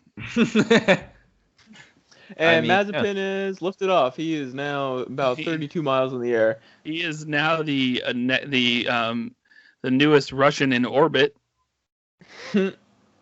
No, they would never do it, unfortunately. Obviously, IndyCar tried to go there that one time, and like half the field died before the race even started. I think they just quit. They were just like, yeah. They were like, let that one dude who dares to The one dude who dared to roll around the Pocono. track ran the race and won. Pocono might actually be interesting for like I was thinking coursey oval. right. I was thinking about like on the NASCAR schedule as far as ovals, like what track would be the best for F1 cars to race on? I It think might be Pocono. Pocono. Non-road course. It might be Pocono, honestly. It would probably be Maybe one of the only Michigan. ones they could run on without huge like changes to the way the car sits on the ground and stuff. I feel 'Cause like I it think also they can't really handle any like banking very well. too much banking. Yeah, and I think it also couldn't be a track that's super worn out either. Like Indy. What about like Michigan? Do you think That's what that'd I be too just much said. banking? Did you say Probably- Michigan? Yeah. Yeah, I said Michigan too. Yeah. I think Michigan. They I can't think do that would be- California 'cause it's too bumpy. Yeah. They'll just get lifted off. I mean, they should go back to the Glen if like this year they should go to the Glen knowing that they're probably not going to be able to go to Canada. Go to the Glen, baby. Like you've been there before. I don't know. I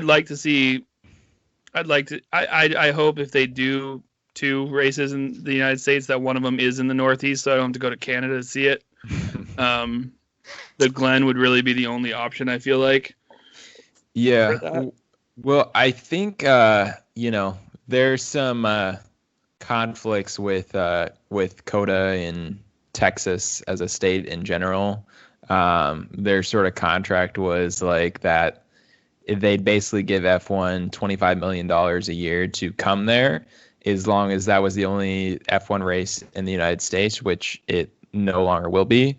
So that creates a little bit of an issue for COTA bringing it back. But I think Fuck F1 Texas. That's all I gotta say. Texas will come there if you pay for our plane ticket and hotel room. You don't even need to pay us $25 million. Yeah, it'll be me, Jay, and Ryan all racing in Miatas. will come. Oh, we up don't there. even need to race. Just bring us there. We give us a media pass, please. Show me where you're. Just point me towards the ports in Houston. I got a boat that I need to drain out. I think.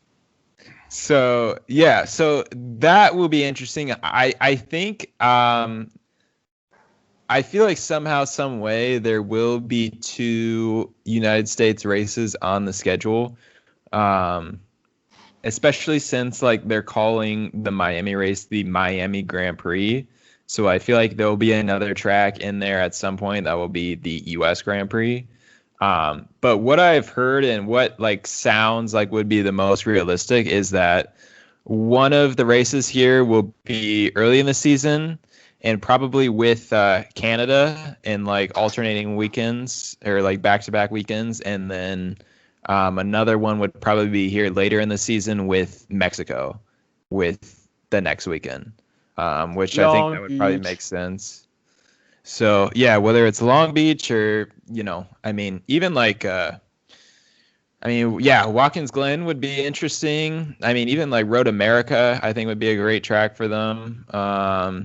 Let's just name all the road tracks that we know. Mid Ohio, they could go to Mid Ohio. Yeah, Dude, they like go to Road Lime Lime America- Rock Park. Think about like Road America, like they'd have 3 DRS zones. You have that first straightaway, you'd have like after turn 2, that long ass straightaway, then you'd have that back stretch with like the kink, and that would be another DRS. I don't know, like that might be a good track for them, but I don't think there's anything wrong with COTA though. But it's just there's a lot of politics there with that in place. So I don't know. We'll have to see how that all plays out. But How do you think they found out about our heat race format? Do we think Gunter Steiner is actually Bulldog? He watched Kevin's stream. Could it be Zach Brown? Zach Brown spying on us? Yeah. Good chance. Yeah. Good chance of chance. that one. I mean, you never really know there.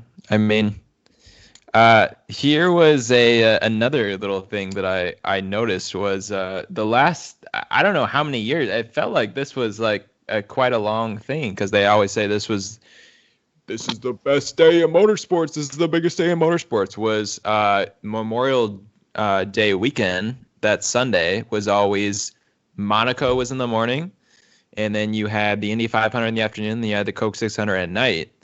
But this year, for whatever reason, whoever scheduled F1 decided they were going to run Monaco the week before that. which I don't know why they did that. Maybe they're just like not on board with U.S. things, and they're just like, what's Memorial Day? Like, I don't know what that shit is.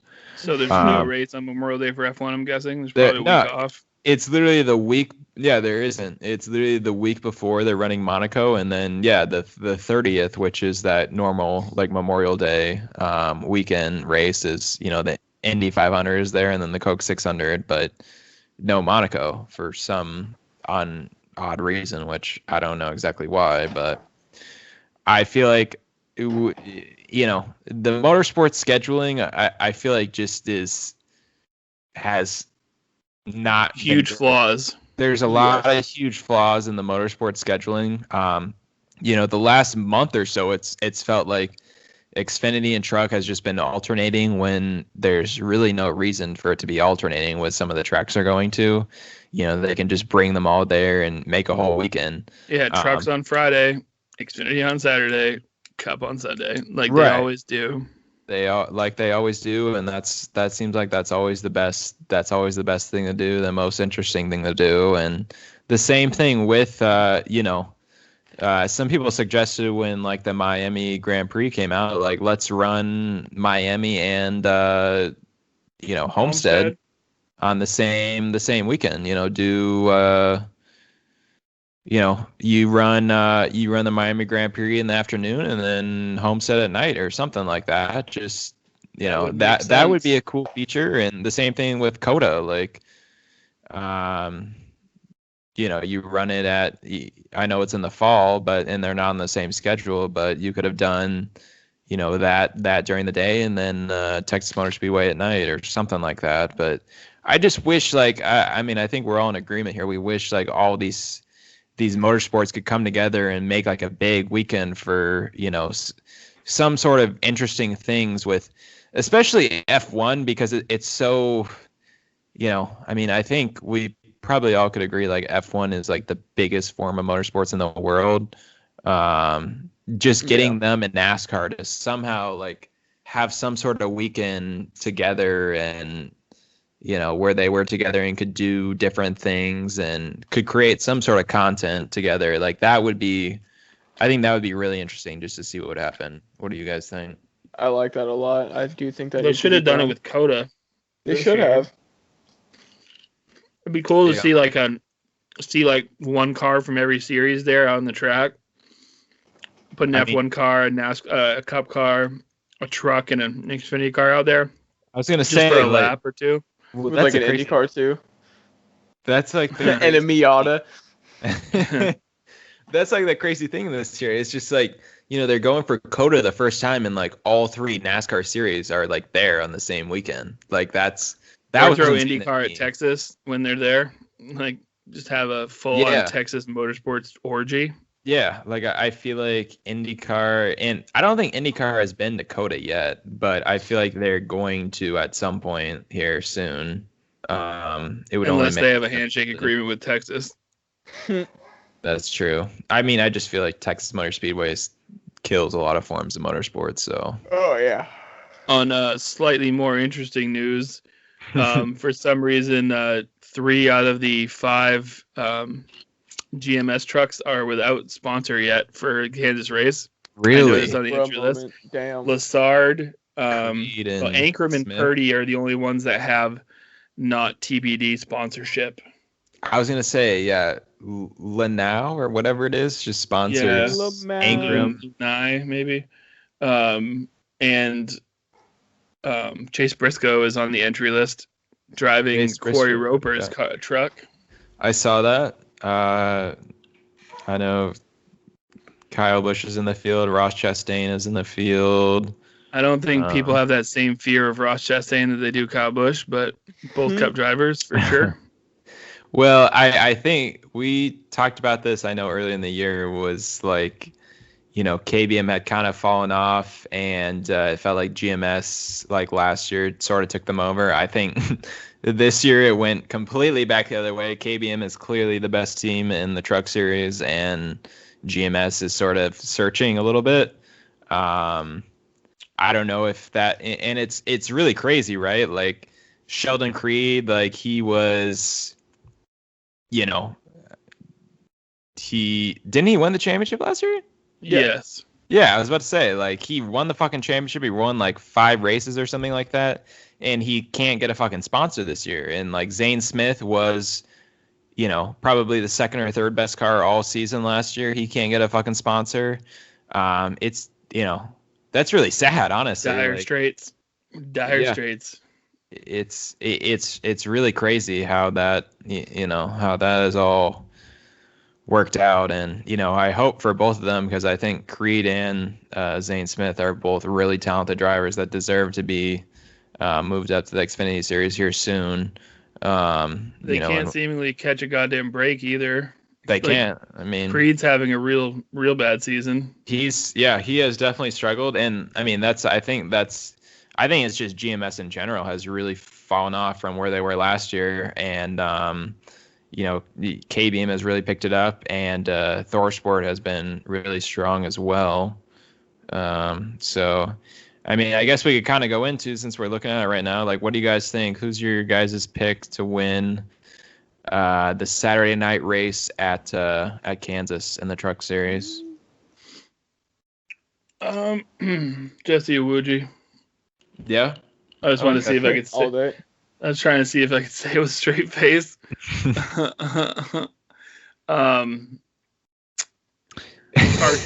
Anybody remember who won it last year?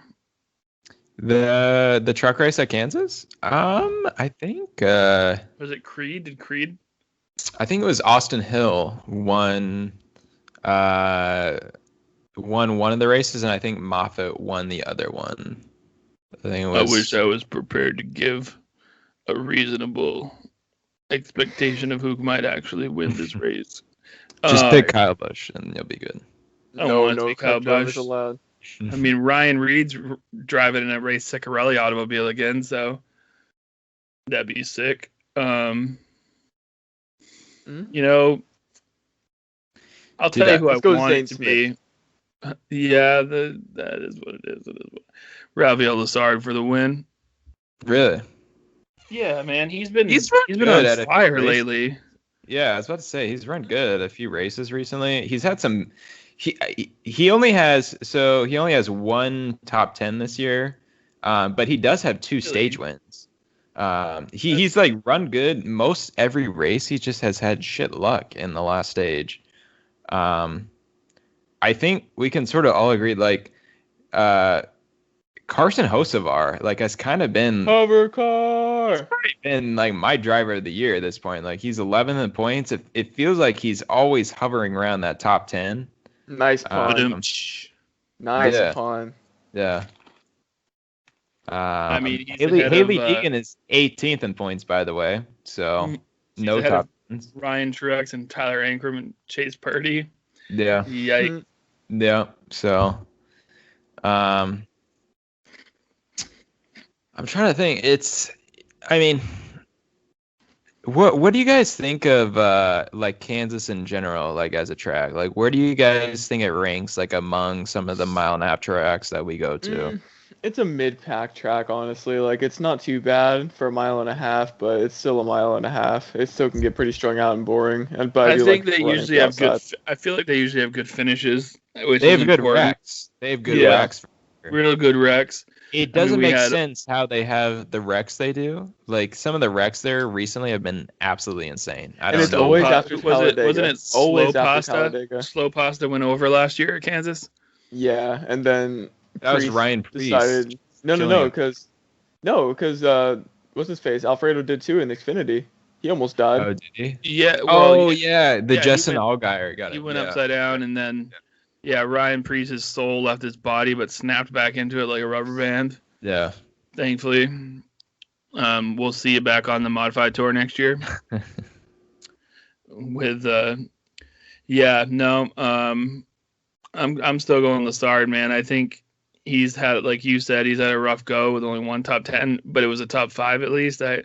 Feels like it should have been better. He was running up front all day at Richmond. I was gonna say, yeah, he ran really good at he's run up front at like quite a few races. He just has that last stage for whatever reason. Last year, I know he's in KBM equipment, but it was the first time that any of these drivers had been to any of these tracks for the most part. I mean, he's a northeast / southeast Canada late model driver, and he's going to these tracks in trucks for the first time in his career with no practice. You're just seeing this year that he's got talent. I mean, he's 14th in points behind Austin Wayne Self somehow, but I don't think that'll go for very much longer. Yeah, I was about to say, I'm just looking at the cut line for the playoffs. I mean, it's never too early to look at the playoffs, but so Johnny Sauter is currently the last guy in, but he's only in by 2 over Carson Hovercar. How does Johnny Sauter have 2 top 5s? The first time I saw him all year was at Richmond the last race. I was gonna say I did pick him at Richmond. I think he had a solid race there, but nothing too spectacular. I know though, Grant Enfinger is currently listed. He's 7th in the playoffs right now, but I don't know how that works. I don't think he's eligible. I don't know how that works. He's not on the entry list this week. Well, that's the thing is I don't know how that works because he's in on points, but and that's the series he's earning points for, but he hasn't started every race. I don't know how that works. But I mean, he could try to get. There are a couple of trucks open for this weekend. He could try to get one of those open trucks and just earn points. Well, he's in the 9 truck this weekend. Is he? Yeah, so he's in the 9. I know he's run that at least one other time this year. Yeah, he's driven that truck better than Cody Rohrbar ever has. Oh yeah, dude. Yeah. I mean, he's a solid driver, dude. It just, I mean, the dude's 37 years old. He should be a solid driver by now. It's not like he's a spring chicken. No, I mean, I'm not saying that, but he's, I think he's, for the current truck series, I think he's plenty talented enough to make the playoffs if he's in a car all year, you know what I mean? Yeah, I'd be interested to see if they'd if they would waive that one race he missed if he was pointed into the playoffs. I feel like if he, especially points in, yeah. I don't know what Thor Sport's doing, it's kind of killed his and, I mean, especially Christian Eckes' career because, he's, only 21 or something like that. I don't even think he's that old. Yeah, if you get banished to Thor Sport, you're screwed. Yeah. I don't think any driver's made it big out of Thor Sport. Yeah. I mean, it's if you race for Thor Sport, your best scenario is Johnny Sauter and Matt Crafton. So you're gonna be a truck lifer. I really think Christian Eckes has a lot of talent. I hope he gets a full-time ride here, whether it's in the truck or Xfinity Series. He is 20 years old. Yeah, I think he deserves another look for sure. So I mean, he finished 8th in the truck points last year. That's not bad for a year where you have no practice. That was his only year in the truck series, I'm pretty sure. So it was. But then again, you look at a guy like Sam Mayer and what he's done in his very, very short amount of time in the truck series, and you're like, oh, that kid's probably got it. It's, he's got a win. He kind of killed it in shitty equipment last week, or the last week they ran at Richmond. Sam Mayer ran I can't remember what number truck it was at Richmond. It was a 32. Which is, yeah. I mean, Brett Holmes has not done anything in that truck this year, and fucking Sam Mayer drove the. He just hops in and just brings it to a top 10 finish, or he finished just outside the top 10. Either way, But just like with Christian Eckes, Rafael Lessard, Christian Eckes were literally in the same position coming out of last year. Both of them made the playoffs, but both of them got jettisoned because Kyle Busch is an old crusty cunt. What it is. I'm gonna make my pick, and this will not be too popular, but I am gonna go with Ben Rhodes. Oh, why? I'm gonna go with Ben Rhodes. He's had He's ran really well here at Kansas in the past. I know one race for sure he had the thing won and he blew up, I think, with like 5 to go or something. But I know he's always run really well at Kansas. Obviously, he's having a great season to this point. I'm trying to not go too easy here. I mean, I could have easily picked John Hunter Nemechek or something like that, but I think I really think Ben Rhodes is going to be a big factor here, and I think he's going to get it done this weekend. All right, guys. Quick question: who do you guys think finishes 7th? Who do I? Matt Craft. I'm calling it. How good do you guys think Chase Briscoe is going to finish in that Roper Racing car? 12th. Do you mind repeating? Who's your pick? Who's your pick this week? Ben Rhodes is my pick. All right. Yeah. Took me a second to find that. I just needed to make sure I heard you correctly. Anytime one of us picks a ThorSport driver this year, I shouldn't say that because I'm never going to pick one. Because I don't want to sell my soul. I'm picking a ThorSport driver. Dude, you saw that our boy Ty Racing went to the ThorSport headquarters, and ever since then you're just like hardcore ThorSport. So I'm kind of like wondering. I'm wondering if you were with him, and B, what kind of sex acts he did on you to make you like remember. You're just having all these good ThorSport memories, like. Hey. Like, I feel like he might have been giving you a hand job while you guys were driving up there. He's been running good this year. I mean, shit. Like, all the ThorSport cars are currently in the playoffs, so. Did Johnny Sauter suck you off? No. He'd probably call me a faggot, and then, yeah, so. Yep, that sounds about right, actually. That sounds like him. That's pretty funny. Get that faggot off my jock. But, like, all right, so Chase Briscoe is in a 2019 Ford truck this week. Where do you think he finishes? I told you, 12th, 100%. Well, 7th. 7th. Yep. So that's the pick for 7th. All right, Ryan, what's your pick for 7th place plus Chase Briscoe? Where does Briscoe finish and who finished 7th? Exactly. So I chose Matt Crafton in 7th, and then 12th for Briscoe. I think Todd Gilliland's going to finish 7th. Oh, you don't want to pick another ThorSport truck? I'm surprised. Should I? No, Todd Gilliland, I feel like, is a solid pick to finish 7th every week. Yeah. I hope he wins eventually. I think he will for some reason. At some point. I mean, I feel like all the money at that team shifted to Michael McDowell's car as soon as he won the Daytona 500. As soon as he won. That's facts. I think Gilliland's still sitting in the top 10 in points, though. Do you think Haley Deegan will have a top 10 this year? She's gonna luck into probably at the dirt track. Well, I would have said that for Bristol too. But... All right. So there's how many races are in the schedule? I think 23 truck races. So her over under for top 10s is 1.5. Jago. Under. At this point, she's done nothing. I mean, she honestly looked unqualified at Richmond. She looked unqualified to man a truck. I mean, she wiped out like 3 drivers like that had a solid chance of finishing with like a top 12. True. Until Haley Deegan forgot how her truck couldn't turn well in the corners and just fucking ran him up the track. She was working. I mean, she took out more people than Jennifer Jo Cobb, dude. Straight up. And Jennifer Jo Cobb got called to the hauler. Yeah, and I know I mentioned this like in personal conversations, but is Haley Deegan Aaron Crocker 2.0? Like, bro, their stats match up.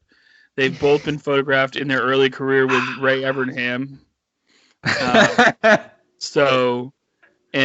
Let's just say Aaron Crocker replied to my comment on Instagram and was none too happy with the comparison. She liked my comment. Did she? He'll be here all week. Yeah. Both you and her liked my comment. She really loved my comment, but she just couldn't.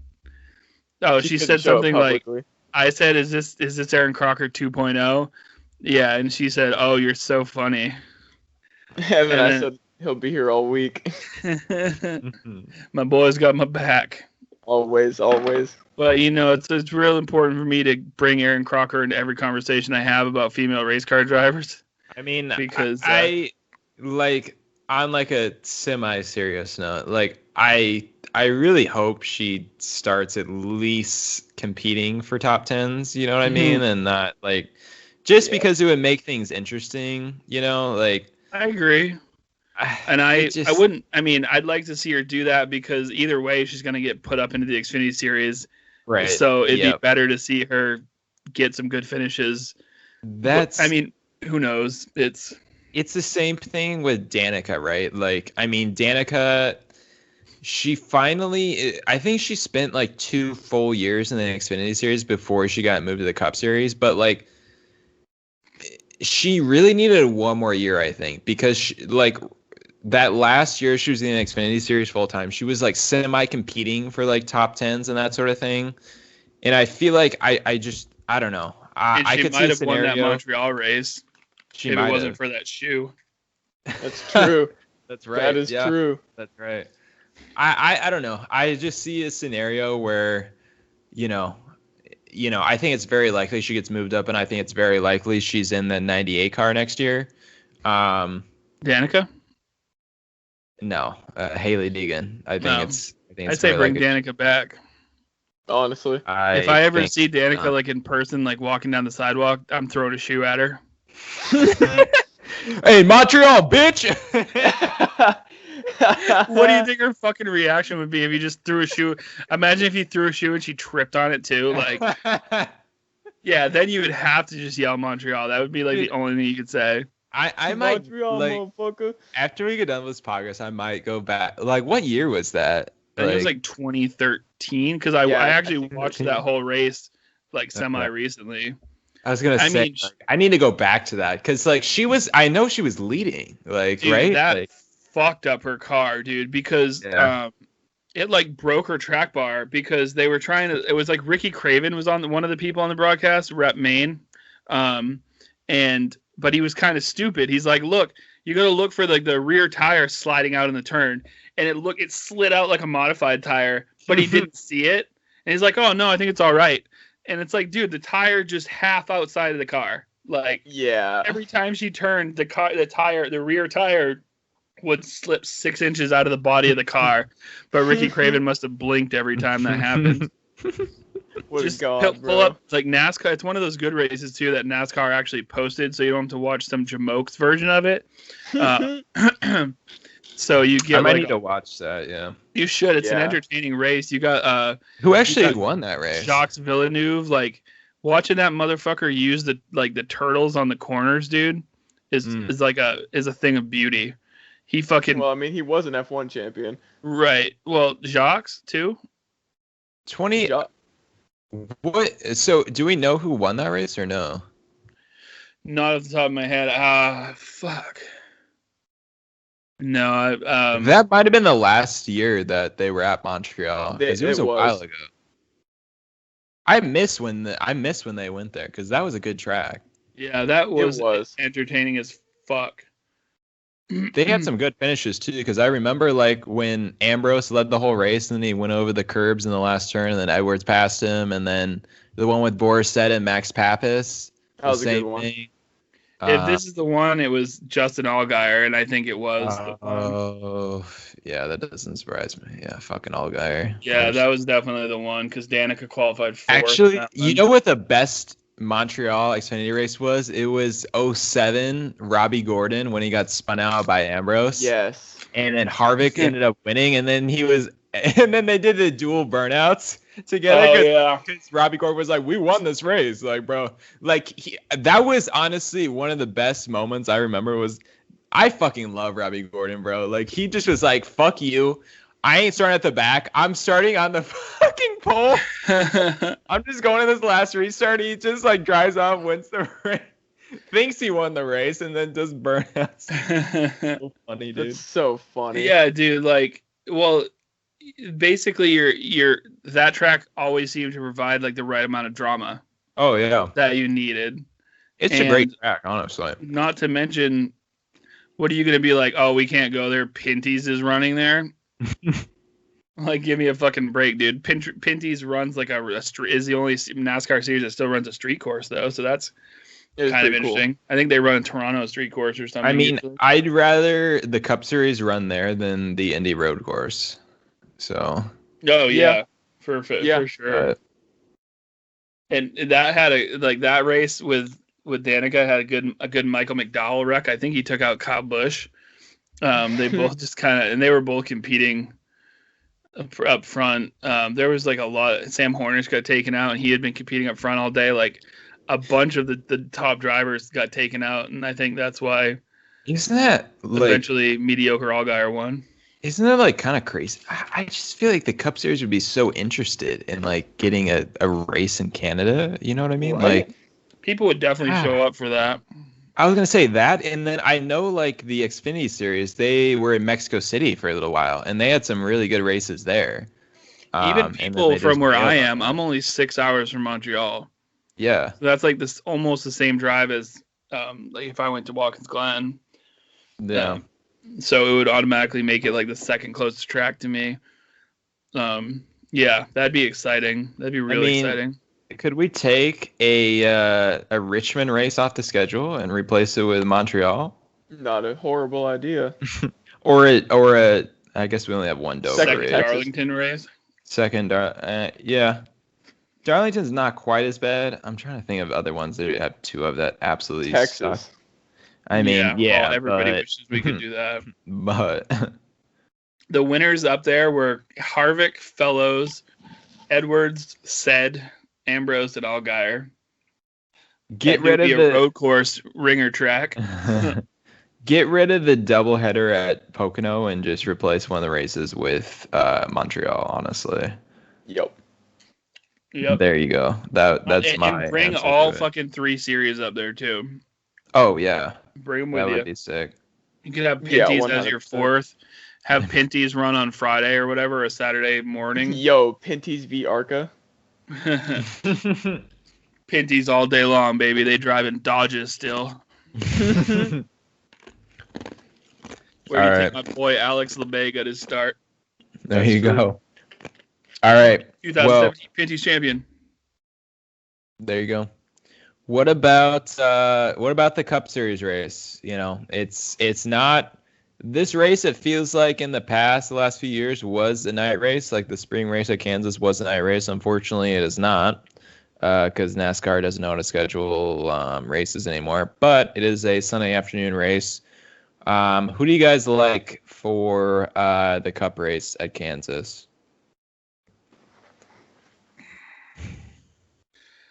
I wish we had decided at the beginning of the season that we could only pick guys a certain amount of times because it would change my picks quite a bit. I know who my number 1 pick in FanDuel is going to be. His name is Joseph Logano. Actually, him and Kyle Larson are going to be some great FanDuel picks for the nobody listening to this podcast right now. I mean, they're probably going to be expensive, but yeah, they're going to be starting behind Rick Ware cars and shit. That's true. This is probably a good race for a lot of the guys because like Bowman will be starting the back. He's pretty good at Kansas. Holy shit. Yeah. It's going to be I'm going to fucking invest like $100 in FanDuel this weekend and just hope that Brad doesn't Joey and Brad don't take each other out again. I was going to say there should be quite a few guys at the back, especially the race after Dega. So being behind all those back markers, you like gain like 10 spots as soon as the race starts. I'm already up like 10 points in FanDuel on each of those drivers. That's funny. But to win the Cup race, I know that this is a Harvick track. Harvick has been known to produce well here, but I'm not going to pick that motherfucker. I still have a soul in my body. It's anybody else have a pick already in their brain? Because my brain is working overtime. All right, what do you guys want? Tell us who you think. I'll go. Yeah, Ryan, you go. Tyler, you shut up. I actually like today. I was really thinking about this. I was like, who am I gonna pick to win Kansas? And I just have this feeling, and based on just like where the groove is at Kansas, it's kind of you can run the bottom for a little bit, but I know this weekend it's going to get, especially during the day, it's going to get hot and slick, and the groove is going to move closer to the wall. And it's like in the wall.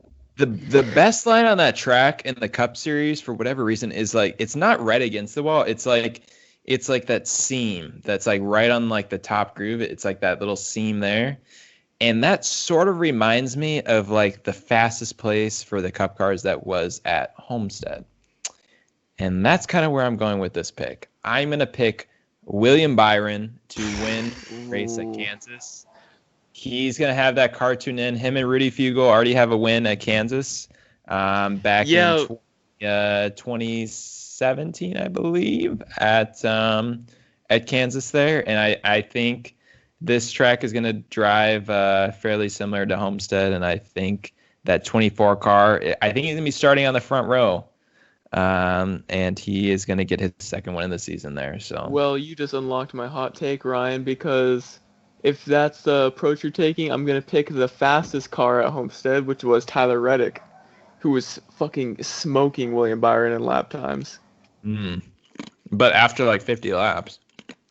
That's true, but hey, Kansas has a lot of long green flag runs. Tyler Reddick do be having a 15.7% average or 15.7 average finish at Kansas, so good pick. I guess Kyle Larson wouldn't be a great pick in that scenario either, with a 17.4 average finish. I was either gonna pick Byron or Larson. Those are my two guys I was gonna pick. But William Byron is a 19th place average finish at Kansas. Yep, so he's gonna win this weekend. Solid pick. His best finish in the last, I think these are since 2016. William Byron's best finish was 5th, 10th, and 8th in his last 3 races. So his first 3 races definitely threw that off with a 33rd, 38th, and 20th. So I guess you can take that with a grain of salt. It's so easy to pick someone who I know will probably do well. Surprisingly, Cole Custer has a 10.5 average finish at Kansas, which is probably got to be one of his best tracks. Not to mention, is Cole Custer going to be like the next Alex Bowman? Because Cole Custer won at Kentucky. Kentucky is no longer. That's true. NASCAR is like, we can't have little rookie bitches winning at tracks. And I feel like a handful of drivers have gotten their first win at Kentucky. It's tough. This hurts. You know what? Don't pick a Penske driver. Kurt Busch. Let's go. Nice pick. Needs to rebound. Has a 12.1 average finish, and he's finished in the top 5 a handful of times. He finished 38th there last year. He had a bad race, obviously, this weekend when his oil line blew up, and thankfully didn't get toasted like Derek Lancaster. Rip. Derek Lauda Lancaster. I was going to say, so let's go, Kurt Busch is currently 13 out of the playoffs right now. So he started the season so good was the thing. Like the first 3 to 4 races, he was really fast. And then that's why I think he's ready to rebound. Yeah. I mean, yeah, I could see it. I mean, Ross Chastain ain't going to be the top Chip Ganassi car at Kansas. We know that much. I mean, that is a fairly safe bet. Unless he causes the big one at Kansas. Takes out 3/4 of the field. Who's your under the radar guy to watch this week? Like, who was your for just a good finish, right? We're not talking about a win. Have a good finish. Obviously not. No. Like you're some guy that could sneak up and get a top 10 this week. I think Mayhew de Benedetto. Benedetto? Okay. Yeah. I like that. I think he is Matty D. He's had a couple of good finishes. Didn't he almost win? No, wasn't in Kansas. Never mind. I take that back. He's got a 25.2 average finish, and his best finish at Kansas, his only finish near the top 10 was 12th, and that was last year. Not a good. Yeah, I'm going to say Eric Jones. Looking here at Eric Jones' average, 12.9, which is only 7th on the list. And it goes 7th, 4th, 3rd, 7th, 5th, 20th. He also competed really well at Kansas in Xfinity. He had that race where like Christopher Bell ended his chances of winning, and Christopher Bell won that race. Right. When he ran into the rear end of Christopher Bell. So Eric Jones, what about you, Ryan? I'm actually going to go with a guy that's had a really rough, we've well documented he's had a really rough start to the year. I'm actually going to go with Eric Almirola. I think he ran really well at Richmond. He ran pretty well last week, just wasn't in the right position. And then Stewart-Haas Racing, for whatever reason, they've been really fucking fast at Kansas. It's really fit their package, what they like. You mean Kevin Harvick? Yeah, but I think all the Stewart-Haas cars recently have had pretty solid runs there. I think he's going to get a top 10 this week. I feel like a game show host when I'm like cutting in and bringing in the stats right afterwards. Eric Almirola, a 17.8 average finish. His last 6 races, 9th, 10th, 12th, 23rd, 6th, and 13th. Yeah, so he is trending in the right direction. Yeah. Much like William Byron, your actual pick. Really, William Byron will win this race. So I don't want any. I hope Joey Logano turns William Byron into the outside wall and he hits it at 175 mile per hour and bursts into flames. Wow, that's that's like the pleasant dream I have every night when William Byron got real aggressive early with Joey Logano, like on lap 1. I was like, oh, Joey's gonna turn him into the wall at some point, but never had that chance. So he's gonna do it at Kansas. William Byron is back in that Pride Exalta car this week, so I think Pride it's Exalta. Dude, that thing's got bad fast speed, so look out. Not counting the backmarkers, who do you think has with at least I guess you can't really count Ross Chastain either because he was only driving backmarker equipment before at Kansas. Oh man, this is a good one. Who of the regular drivers not driving a backmarker car has the worst average finish at Kansas over the last 6 or 7 races there? Ooh, hold on. It's gonna blow up the internet. Wait, over the last how many races? 5 or 6. 5 or 6. I was gonna say Kyle Busch, but I know he's kind of turning around a little bit. He used to be really bad at Kansas for whatever reason. This driver is in the top 25 in points. Okay, that doesn't really help at all. No. Can you give us a manufacturer for this driver, or will it give it away? That'll cut it down. Isn't it a Toyota? Yeah, it's a Toyota. Okay. Well, Bubba Smallest. Bing, bing, bing, bing, bing, bing, bing, bing, bing.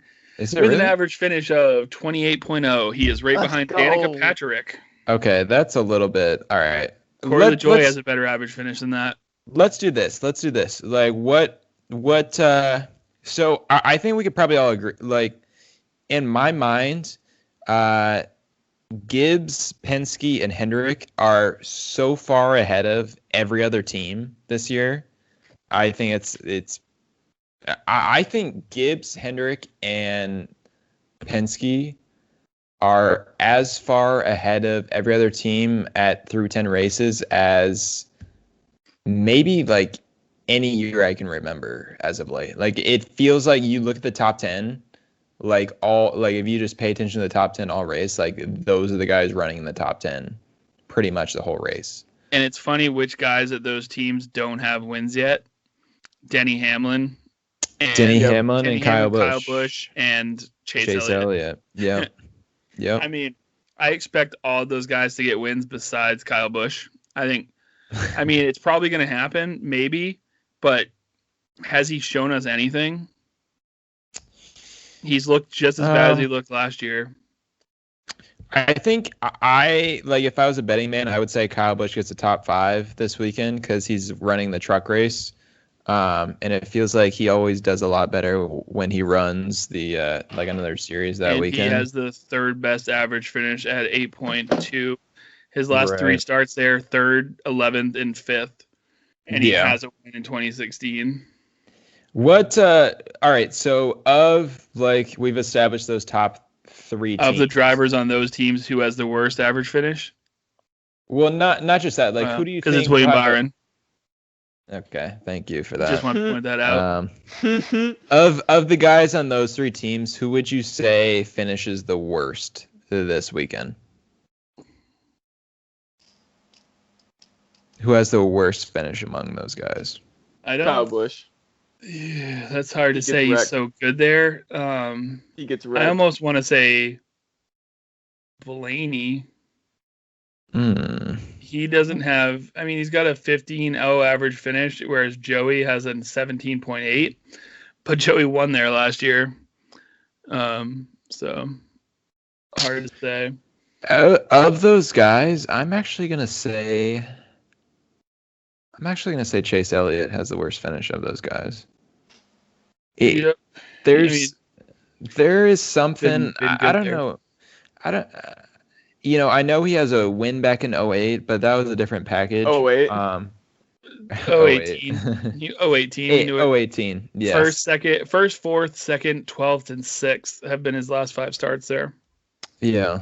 I don't know. There's something weird going on with that team where I don't know if how much differential they are setup wise from the rest of their teammates, but it feels like a lot of these races recently, like speed wise, they have been the 4th best Hendrick car. Like it feels like all the other Hendrick cars are outrunning Chase. So I don't know if they're just trying something different or they're going to go back to their teammates or whatever. But all of the Toyota drivers are like within the top 10 of that best average finish if you don't count Christopher Bell, who was running in the 95 car. Because, I mean, you got to count Eric Jones because his last 5 races there in Toyota equipment were 7th, 4th, 3rd, 7th, 5th, and 20th. I was going to say, I actually think Christopher Bell, he's going to have top 5 this weekend. I think he's really good at that track.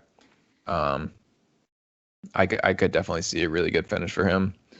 And this is where Tyler Reddick had that crazy run in that one-off Cup start a couple years ago too.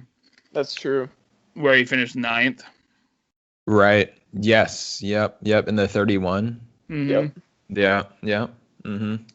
So even though he doesn't have a great average finish in over 3 races there, I don't know. He's at a 9th, 13th, and 25th. I think that's a good pick still on Tyler's part. Yeah, I mean, shit. Well, that probably sums up everything that we did and didn't need to talk about. I was gonna say, I think we covered the Kansas preview pretty well. I hope, and everything else known to racing. I am semi-biased about this because this is my home track. I've been to a number of Cup races at Kansas Speedway, and I think obviously, no NASCAR fan really likes 1.5 mile tracks that much, but I think Kansas is one of the better 1.5 mile intermediate tracks on the schedule. Just because, especially with this package, it has, you can run the top, you can run all the way to the bottom, you can run pretty much wherever you want to pass cars. So I think it is one of the better intermediate tracks on the schedule. So I hope we have a good race and an interesting race, and we don't end up with what happened last year, where Logano just blocked every lane Harvick tried to go in for the last 30 laps. And we see a little bit more passing because I think there's an opportunity for that. So it's called talent. This is a very visual bit, but guess who I am? Who are you? No guesses. I'm Quinn Hoof Spotter. That's a good call. Well, that's our first guest on the podcast.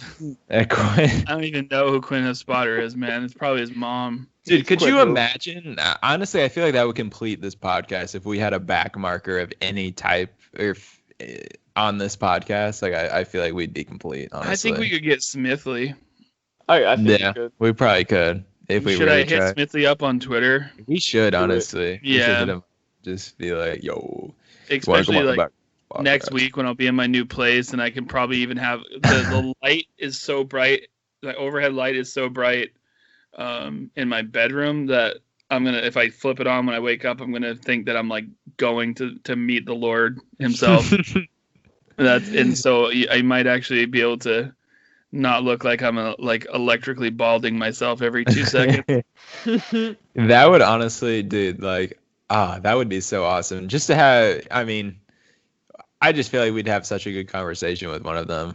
And I feel like he would actually like have opinions. I feel like he would actually have good answers for even bullshit stuff. Like I feel like that would be awesome. Good. I totally agree. Maybe Landon Castle too would be like a secondary one. That'd be a good one. Or Jeffrey Earnhardt. Yeah, like any series, honestly, like But yeah, I think Garrett Smithley would be number one. Yeah. We could ask him questions about Joey Gase too. Our boy. Be like, tell us about the real Joey Gase, man. What did he rip butts back in the pit, bro? Does he have a lighter in his car like Dick Trickle? Yes. Give us the lowdown. Well, thank you for listening to the Backmarkers Podcast episode, Denny Hamlin. Thank you. If Logan's family is still listening to this, we appreciate you. We appreciate you, and we advocate for Logan's mental health. Yes. Give that, make sure that boy's not doing iRacing 18 hours a day. His brain go right to soup. Any closing remarks, young Tyler? Young Kerry Earnhardt Jr.? Let's get fucking racing, boys. Let's get racist, boys. Yes, sir.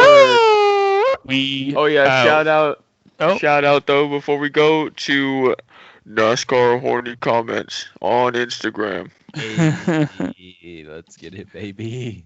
Yeah, shout out to just NASCAR people on Instagram in general. Shout out to just NASCAR memes Fantastic. and F1 memes. We love both of those. So thank you for your service. All right, episode Denny Hamlin.